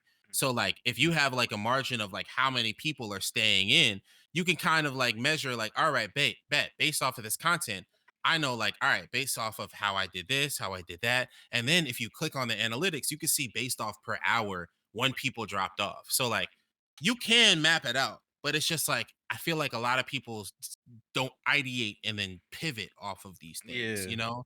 And that's the Absolutely. thing where it's like relevance is a two-way street. Like, you know, like you have to put in as much as you want to take out. And Yeah. there isn't a lot of optimization in the category as there should be. Like so many creators are putting out shit on YouTube on how to like do shit for free and make your stream better. But it's like, where's the optimization? Where's the people making new shit, you know? Mm-hmm. Right. Mm-hmm. It's just Also, the good thing of oh yeah, no. Go ahead, I'm Cam. sorry. Yeah, the good thing about the stream summaries, it kind of tells you, the timing when you get the most viewers. I think that's what I use it for. And like the unique viewers you have, it's like, okay, so people are coming in. How do we make it so they follow and they keep coming? So like Yeah, like that's how do Yeah. we actually keep yeah, that's them? what the good thing Yeah. about the analytics. But it's just like Mel says, it's not really a lot that you can get from that and be like, okay, so what do I do? Yeah. And So all you have to look at the time. Like yeah, the if you timing. you look at the hour by hour metrics, I think that's the best thing. If you're looking for like a specific thing, if you look at the drop off, you can kind of see like, okay, once I started doing this activity or doing something like that. So then it's kind of like if you're like, okay, when I get into gaming, it's like you can then see like when I start doing this and I'm carrying the conversation. When I started talking about this, when did they drop off? When we started talking about this type of game, sometimes I realize when I'm doing RPGs, sometimes people don't want to sit through the character select and you making the fucking character for an hour, you know? Yeah. Like sometimes it's better to do that before stream. Like Mm-hmm. it depends. Like and a lot of times it's what works for others doesn't work for yours. So it's like a lot Mm-hmm. of trial and error, but you're absolutely right. Like there's no right answer. So you got to just kind of ideate with a lot of smart people that you have around you. Mm-hmm. And figure out what works best for you and still Hell do yeah. what you want to do at the same time, because a lot of Hell yeah. people often get the misconception that they got to be a people pleaser when that's not the case. No. Boom. You can't be a content Boom. creator Or and ass be kisser. If Yeah, you want Yeah. to say it yeah, in a harsher No. term. Yeah, absolutely. no. Yeah. a professional Yeah, meat it's because writer if at I that gotta point. change my whole formula, now I'm not myself. Like if I have to switch up my whole formula, like I'm not doing this with the Yeah. same level of passion that when I started. Because if I'm Yeah. doing this, I'm like, okay, like I'm a fucking gamer, and then I find out like people just want me to be fucking cute on screen. It's like Uh-huh. that's boring to me. Like Yeah, that's no, it's not Yeah. not me. fun. So like I can't sacrifice like the core of myself. Like yeah, I can do things to kind of try to like utilize that and meet the people that are looking for that halfway, Mm-hmm. but like also to like completely change my entire formula of like myself to like Mm-hmm. for number retention. It's like no, like I rather wait and then the people that like my format of how I do things, like for Yeah. them to like come in and then stay, like yeah, I want more people, but like do I really like it's quality over quantity at that point. It's like, Mm-hmm. okay, fuck. If you don't like that I play indie games and I'm fucking, Mm. running around smacking people in this little stupid game or honking this fucking goose noise all day, then Right. maybe I don't want you to be in here then. Yeah, this ain't the channel for you. Simple as Exactly. that. Yeah, Don't like leave no mean Exactly. ass Absolutely. comment. Yeah. Just get the fuck out. And for Yeah. those Facts. streamers that play one game throughout their whole stream, I hate the fact how they be using the word variety streamer. Like, bro, you play one oh my god, game. like bro, all you do is play Dead by Daylight. You are not a variety streamer. You're not. That's Facts. Where's Yeah. the like me. variety? That's like me playing a variety of games and calling myself a one game individual, like a non-variety streamer. I'm playing Marvel Rivals, doing just chat streams, co-working, Right. studying streams. I'm doing everything. That's a variety person. I'm not a singular solo person as far as Yeah. games I'm not or gonna hold Yes. you. a solo player game. Yeah, I'm like, not yeah, like, watching Dead by Daylight at all. I'm not. I'm not either. I'm I'm I'm not not. watching Dead by not Daylight. either. I'm not watching Fortnite. I will watch Killer sometimes though. I will say that. Sometimes on Dead by Daylight, I will watch Killer sometimes because you don't really see a whole lot of people. I personally don't see a whole lot of people playing Killer, so I will watch those occasionally. I'm not watching Marvel Rivals. I'm sorry. Not watching Facts. you play I have Marvel no idea Rivals. what's I'm going not on. watching you play Fortnite. If you're not like some Fortnite fucking wizard magician ass motherfucker, like I'm not watching that shit. Mhm. You hiding in the sewer for until it's 5 people left. I Ratting. can't. I mean, Ratting. like, if I'm gonna watch that, you gotta be like my friend. Like, I gotta know Real. you. Yeah. Like, I gotta be damn near wanting to sit in your room with you and watch you play games type Yeah. beat. Like, cause For- if I just find you and that's all you doing, I'm be like, ah, boring. And I will say, I am damn tired of Fortnite. Now, Dead by Daylight, like, those are games that I play, but that's not my main content. Like, Mhm. I do spread it out and change it up. A lot of people don't do that, They Right. don't. which no, defeats they the will purpose of stick being a to variety that. person. That's it. And then when you get in and they get a raid, they be like, I'm a variety streamer. And you just be like, bro, you're a fucking liar. You know, where's the Yeah. variety at? Guy, you I'd be like, always yeah, I do this, lying. I do that, I do this, I do that, I do this. I'd be like, yeah, no. Like if I you just actually That's missed go on the variety. somebody, content. if you actually go on somebody's Twitch channel, you can see what type of things they do on their Literally, channel. their most Yeah. recent stuff they've done Yeah. or their past VODs. You can look at it all, but Yes, like if you got 2 Yeah. games at the bottom, That don't count. you not a goddamn variety streamer. My Yeah. shit be saying co-working, makers and crafting, yeah. IRL, Mhm. 6 Mhm. different games. Like Yeah. everybody else It's should be almost like like 2. it's almost like there was like the high level of streaming has increased, like Kai Cenats and people like with the stuff he's doing with his subathons, like the Mhm. production is it's gone to an insane level. But then the middle class of streaming, we can call it, has kind of collapsed where like the people have come into streaming, they ain't got no raid videos, we ain't got no raid spiels, we ain't got no intros. Like it's like bro, like I feel like at a certain point, um it's like people have that stuff, but everyone's following a standard. Everyone's using Etsy and the same overlays to do like And doing the bare minimum and it's yeah. getting Facts. unseasoned.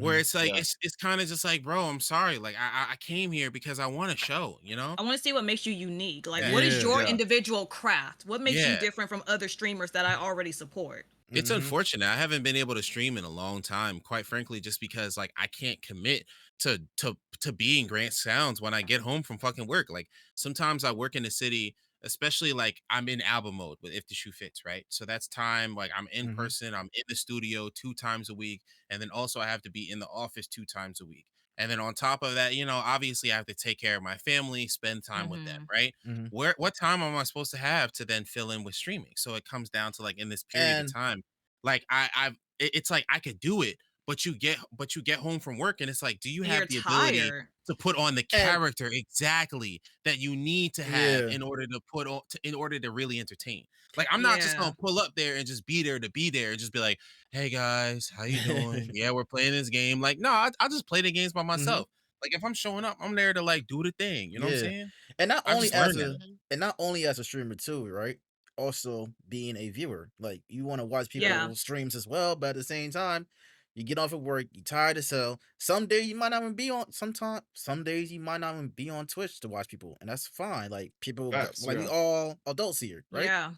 We Yeah. all got jobs, we all got family members or significant ones we We all take care got of. life obligations that we need to Exactly. fulfill outside of streaming and Absolutely. content creation within itself. And that's always going to Legit. come first before this shit. So, So Exactly. even if it's 10 people, that's why it means a lot. Cause it's like that's people taking time out their day to show the fuck up. That's meaningful mm-hmm. to 10 or me. less Yeah. people. Yes. That's That's Fine. why I You always know say meaningful. what? at the end of my stream, every stream I tell people, like, above all else, I appreciate your time and energy. Like that's what I appreciate the most. No matter like the fact that you took time out your day, even if it's just to tab me up, Mhm. even if it's just to Exactly. have that number count, like that's time and energy out of your Exactly. day to do No, that. if Like you I have appreciate that. over 12 viewers, you were in the top 10 percentile of Mhm. Twitch.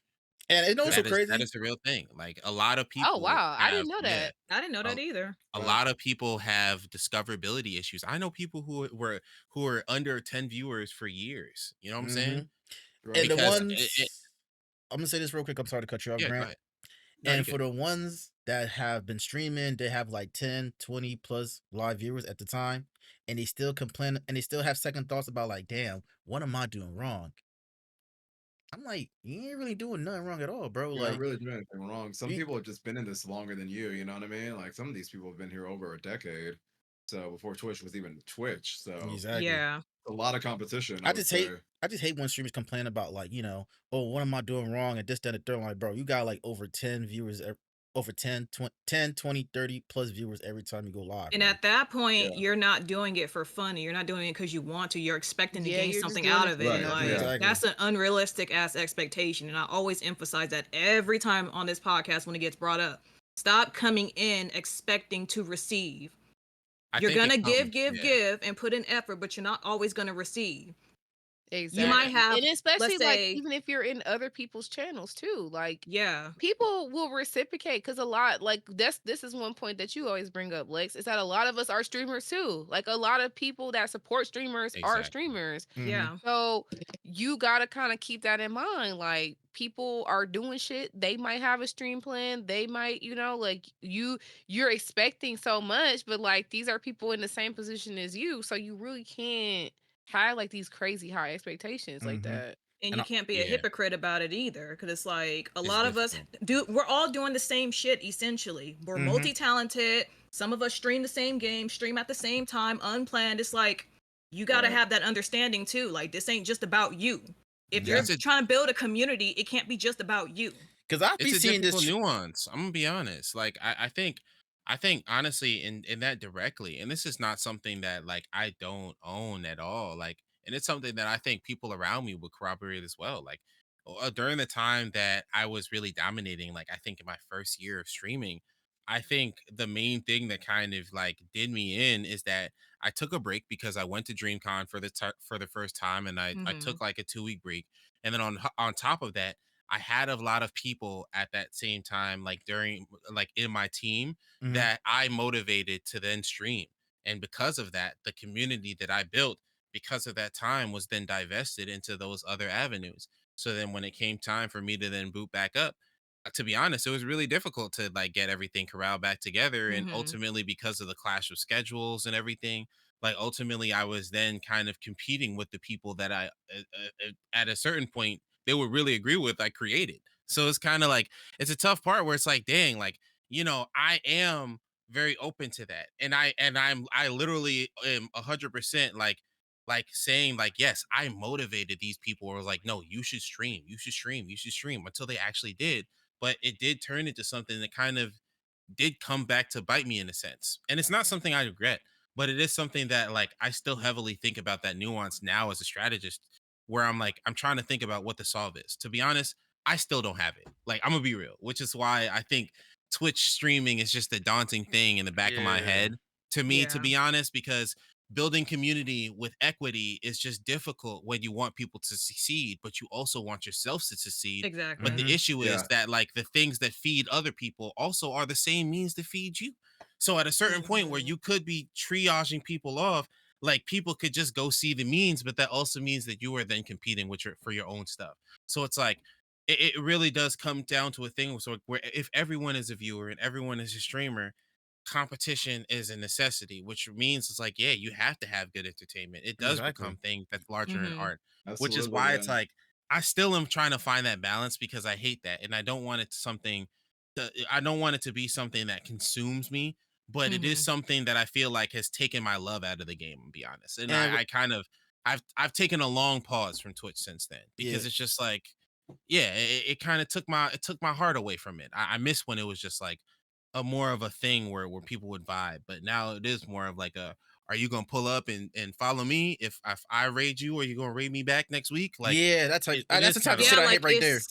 it's too demanding. Like people feel entitled and obligated. Like I said, you're putting the effort, you're giving, but you're not always going to receive. You support yeah. who you support, and Mhm. whoever supports you supports you. That's just what it is And at the end of the people Yeah. day. And people just Yeah. spiteful as hell when it comes to this streaming shit. People are spiteful. And that's They why, are. like, Yeah. when it comes to collaborating with other people too, other streamers, I'm kind of like iffy about that shit too, because Mm-hmm. you don't know what that person is though.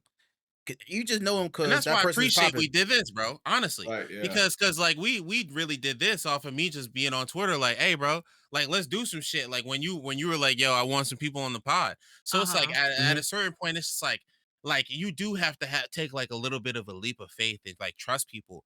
But I think the one thing that's really interesting is like there's this huge kind of like I guess void that's left when you have individuals that are trying to win and they kind of like, I guess what's the best way to describe it? Like it's like some people take social capital and they just hold it instead of passing it around like a baton like other people Mm-hmm. do. Like my main merit is I'm like I analyze the people who are in there, and based off of who's in there, I'm gonna send y'all motherfuckers to someone y'all don't know. Y'all gonna meet somebody new. That's the guarantee. Like where I try to provide at least that kind of merit where it's like, all right, I'm gonna provide a new service where I am a connector of people. But I feel like in a lot of ways where it's like, I mean, sometimes when I have like a low amount of people, I'll just turn off instead of like rating. But like at a certain point, it's like some people, like I feel like it is kind of like a boys club kind of deal, where Let's it is kind of like a shared thing where I would wish that social capital could be shared a little bit more open in order for people to get to know each other. But it's business at the end of the day. Mm-hmm. It's Mhm. a It's business. business. It is a business. Yeah. People praise about community and being together and stuff like that. But Yeah. at the end of the day, it's still a competition by default. Yeah. You Yeah. might not think it's you might not think it's a competition, but it kind of is in a way by default. Yeah. As much you But don't really that's think about why, it or not. like, you gotta have groups kind of like this where, as a collective, if one person wins, essentially you all can win. Cause like Mhm. Right. even right now, High right? tides raise all Like ships. you, Yep. if you come to my page to follow me for whatever reason, you find your way on my page right now. Your podcast is on my page. You know what I'm saying? It's like, oh, while this Right. person is offline, come watch this, Mm-hmm. right? Yeah. And it's like the more people that are fans of the podcast, the higher likelihood that these are going to be people that are going to watch my stream. And it's like the more people that will see you in a chat, because that's like the thing. Like if you don't go to other people's streams and chat and give bits and like say little shit, people will. I have people that follow me randomly just because I said some stupid shit in somebody else's chat. Like they'd be like, "Oh, Yeah. this was fucking funny," and then they'd be like, "Oh shit, you're a streamer," and then they wanna see if I say some more bullshit. You know what I'm Mhm. I saying? met a So it's lot of And like I've people. had you got people follow me just from lurking in other people's chats. I just hit exclamation point lurk, and then people just follow, like, okay, like this Yeah. person supports, or hey, let me check this person out. Mhm. Yeah. yeah, like people like if you so you gotta kind of have like you said, like even though you have like these collectives and then you might like end up like fighting for the same group of people, also like on the flip side of that, you might end up with more followers or more people that Mm-hmm. watch your stream just off of the simple fact that you're somebody that's there. Like I've seen people who haven't streamed in like like a while, like you don't see the last time they had a stream, but I'm on your page. I came to your page to follow you just from seeing you in a chat or knowing that Mhm. you're cool with somebody that you're probably like you have a similar taste as this person. So I'll Right. still drop a follow regardless to like if it says you haven't streamed in the past 6 months or not. I'm like, okay, fuck it. Like Yeah. maybe you'll get on and I Yeah. get to see. Like I'm not gonna be like, oh, they haven't streamed unless all I see on your page is Fortnite and Dead by Daylight. Then I'm not gonna follow you. But otherwise, like yeah. So just like it's just one of those things where you gotta be like active. People Yeah. gotta see you. They gotta see you to even be thinking about you, Mhm. really. Yeah, you just got to Facts. be active and present. That's And essentially what consistent it is. Facts. Yeah. and Consistency. somewhat consistency. Yep. Be somewhat That's the consistent. hard part. It I is. think that's That's the the hard hard part. part. Like I think I've always been a like even when I was in high school, like I wasn't a full on nerd. Like I used to hang out with the nerds, like that used to like, you always used to have that group of like nerds that hung out in the corner or whatever. Yeah. And like Yeah. I hung out with them. But also I was like captain of the football team. But also I was like I was a band player and part of the band for like 14 years and like first chair. Mhm. Like I just did a lot of things. So I was a part of a lot of different groups, which kind of like that's what I mean by like connector, where it's like if I have a lot of streamers, I'm gonna send them to a person I know from the music community, because I feel like that's the type of like thing that people are like, oh shit, like I kind of am getting something different out of this as opposed to sending some. Or if it's like general and everybody knows everybody, I'll send y'all to Bob Ross or some bullshit. Like, you know what I'm saying? It's like I think it should be fun, like Yeah. I don't know. Oh, do you know what's the main thing I wanted to talk about on this main topic? Like I think when people be real stingy when you start to support and when you start to talk about I'm doing something. So like when it's talking about like, yeah, I'm working on an album this year. That's all I'm saying, right? Because at a Yeah. certain point, as soon as you start saying anything else, you start doing this and this and that, people are very wordy and start to put a weird energy on things. And I feel like going partner for Twitch is that same way. Where it's like you could be pushing for partner on Twitch, but recently what I've realized is for streamers, as soon as you start to televise that you're pushing for a partner, you shoot yourself in the foot and people stop supporting you. People Yeah, will unfollow I you, don't stop Yeah. supporting you. I don't know why that is, but that's like more it's pressure weird. as It a is more streamer. Yeah, pressure. I As a said Yeah. that I streamer, it's was more pressure. pushing like I think I was like pushing for like 9 something. Like I think when I was pushing for 900, I was like, "Oh shit, like I'm Mhm. super close." I instantly got like 5 people that unfollowed me. I was like, Damn. Yeah. That's why I be telling people, yo, don't announce anything about you getting like you try to reach the It's number of just followers unfortunate or it has to be that subscribers. way. Because as soon as you Yeah. say something like that, that's why I said spitefully unfollow you for just being spiteful as hell. This is weird. I don't know why Like, oh, I'm people. on the road to 100, or I'm on the road to 200 subscribers, this and a third. As soon as you reach that number, boom, somebody just unfollow you or unsubscribe to you just to fuck with Crazy. you. Yeah. Yeah, it's just, "Just to fuck with Just to you." fuck with Like, you. Yeah. bro, mm-hmm. I'd be like, you shouldn't say that there, buddy. But now he's like, Yeah. yeah, I learned my lesson. You see, I ain't said nothing about 1K. I haven't said not a mumbling fucking word. Because if I say I'm close to 1K and then 5 people unfollow me, bro, I'm gonna be You'd be so like, what the annoyed So fuck? the because thing Yeah. why is, did y'all follow me if you was just gonna be a fucking hater? Like, yeah, like what the pro happened? strat, you gotta post the celebration, but don't tell people the anticipation or the lead up. Yeah, People Yeah. because and Yeah. people will see the don't tell celebration. people if you at one on one, if you at 1001, Yeah, don't say shit yeah, yeah. because there's Have a gonna little be bit 2 older. people. They'll unfollow. Right. Yeah, I They think won't I think follow. it's kind of like it's like people when they see you reach an achievement, they get FOMO, so they want to hmm follow. But if Yeah. they see you're about to reach, they're like, "Oh, I don't want this person to get that," so they'll unfollow. That's some hmm hater. That's some hater shit. That's some hating shit. Hater shit. yep. It Haterology really is. 101. But Oh yeah, I don't God. know. Yeah. But yeah, it's just the streaming, Supreme fucking hater shit. Supreme hater shit. I this streaming hate Facts. I world, man. like I will go follow somebody that I'm never gonna watch. If I see they like, oh man, I almost got like so many, I'll be like, poop, I'ma follow you, even though I know I'm not about to watch your ass. Yeah, I just see like I do the opposite. Like I'm not gonna be like, if I reach a follow limit or something, then I'll probably go find you and unfollow you. But that's only if that's the case. That's only if I follow too many people, because apparently you can follow too many people on Twitch. I didn't know that. Right. I just I did found that not. out late. I found that out like a couple of months ago. I did not know that either. Yeah. Do you what? know? Oh, I think shit. I forgot what we were talking about. Yeah, never mind. Disregard what I was gonna say. all right. Disregard what I was gonna say. Yeah, yeah. I was going to. Oh damn, I was going to say something too. Then I should Yeah, just. I lost my train of thought. Yeah. All I right, don't know what. Yeah, something wafted over all of us. I don't know. all right. I got it now. I got it now. It just came to me now. So, do you think that content curation? Do you think that the content curation space is too saturated? And is it still possible for new creators who want to become, streamers or whatever, to succeed? Yes, yes, yes, yes, yes, yes. But you just have to be innovative. I think a lot of streamers undervalue the way that you can use short form and other platforms in order to promote yourself Mm-hmm. on stream. So, in a lot of ways, TikTok is the best way to do that. TikTok, YouTube on a lot of Shorts. ways, yeah, promotes. But TikTok Live specifically, your live is promoted if you posted an asset like a couple hours before, and a Mm-hmm. lot of people will see that asset. So like a meta strategy that people have been doing for months is that they'll like make an asset and they'll like kind of say like, oh, I'm doing this and this and that on stream. If you see this button, tap this live, whatever, whatever.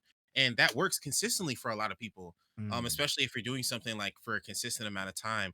I know a lot of brands who are doing stuff like that. But I think in general, it really just has to be everything circles around to a brand that encompasses on all platforms. A lot of people, the first thing that they're shooting themselves on the foot is that their name is different on every single platform. Like the My one, shit the same yeah, everywhere. Yeah, my shit gotta be the same exactly. now. I gotta Facts. keep my shit the same. And Make Yeah. it that's easier. exactly how it should be. Because at a certain point, how is someone supposed to connect with your brand if someone they know, like think about in a scenario, if someone really important was pitching you to someone else really important and they only wanted a specific page to send them, but it wasn't connected to your brand, how is that gonna fuck shit up in terms of communication? You know what I'm saying? So things should be as tight as possible in terms of having things Mhm. succinct. But even on top of that, that's just common, like that's just common practice. But on top of that, it just comes down to like, what can I do that's convicting? That's really gonna bring people the fuck in. What's like some new content, something innovative, something fun? How can I make things colorful? Sometimes it's just making things and like being a dope creator and then editing stuff in post and showing how fun it was. Cause FOMO is a great motivator. Like sometimes like people just undervalue the ways that you can kind of work outside of streaming in order to make people tune in, and they just kind of like have all these different weird widgets on their stream and Pokemon this and that, and they have this and all this colors. I'm like, bro, you can have shit be real lo-fi and win. Like if you look at Kai Cenat and all these other people's streams, like they don't got shit. They got maybe their socials and like a Mhm. Yeah. My subscribe stuff is thing. cute. I like it to be pretty.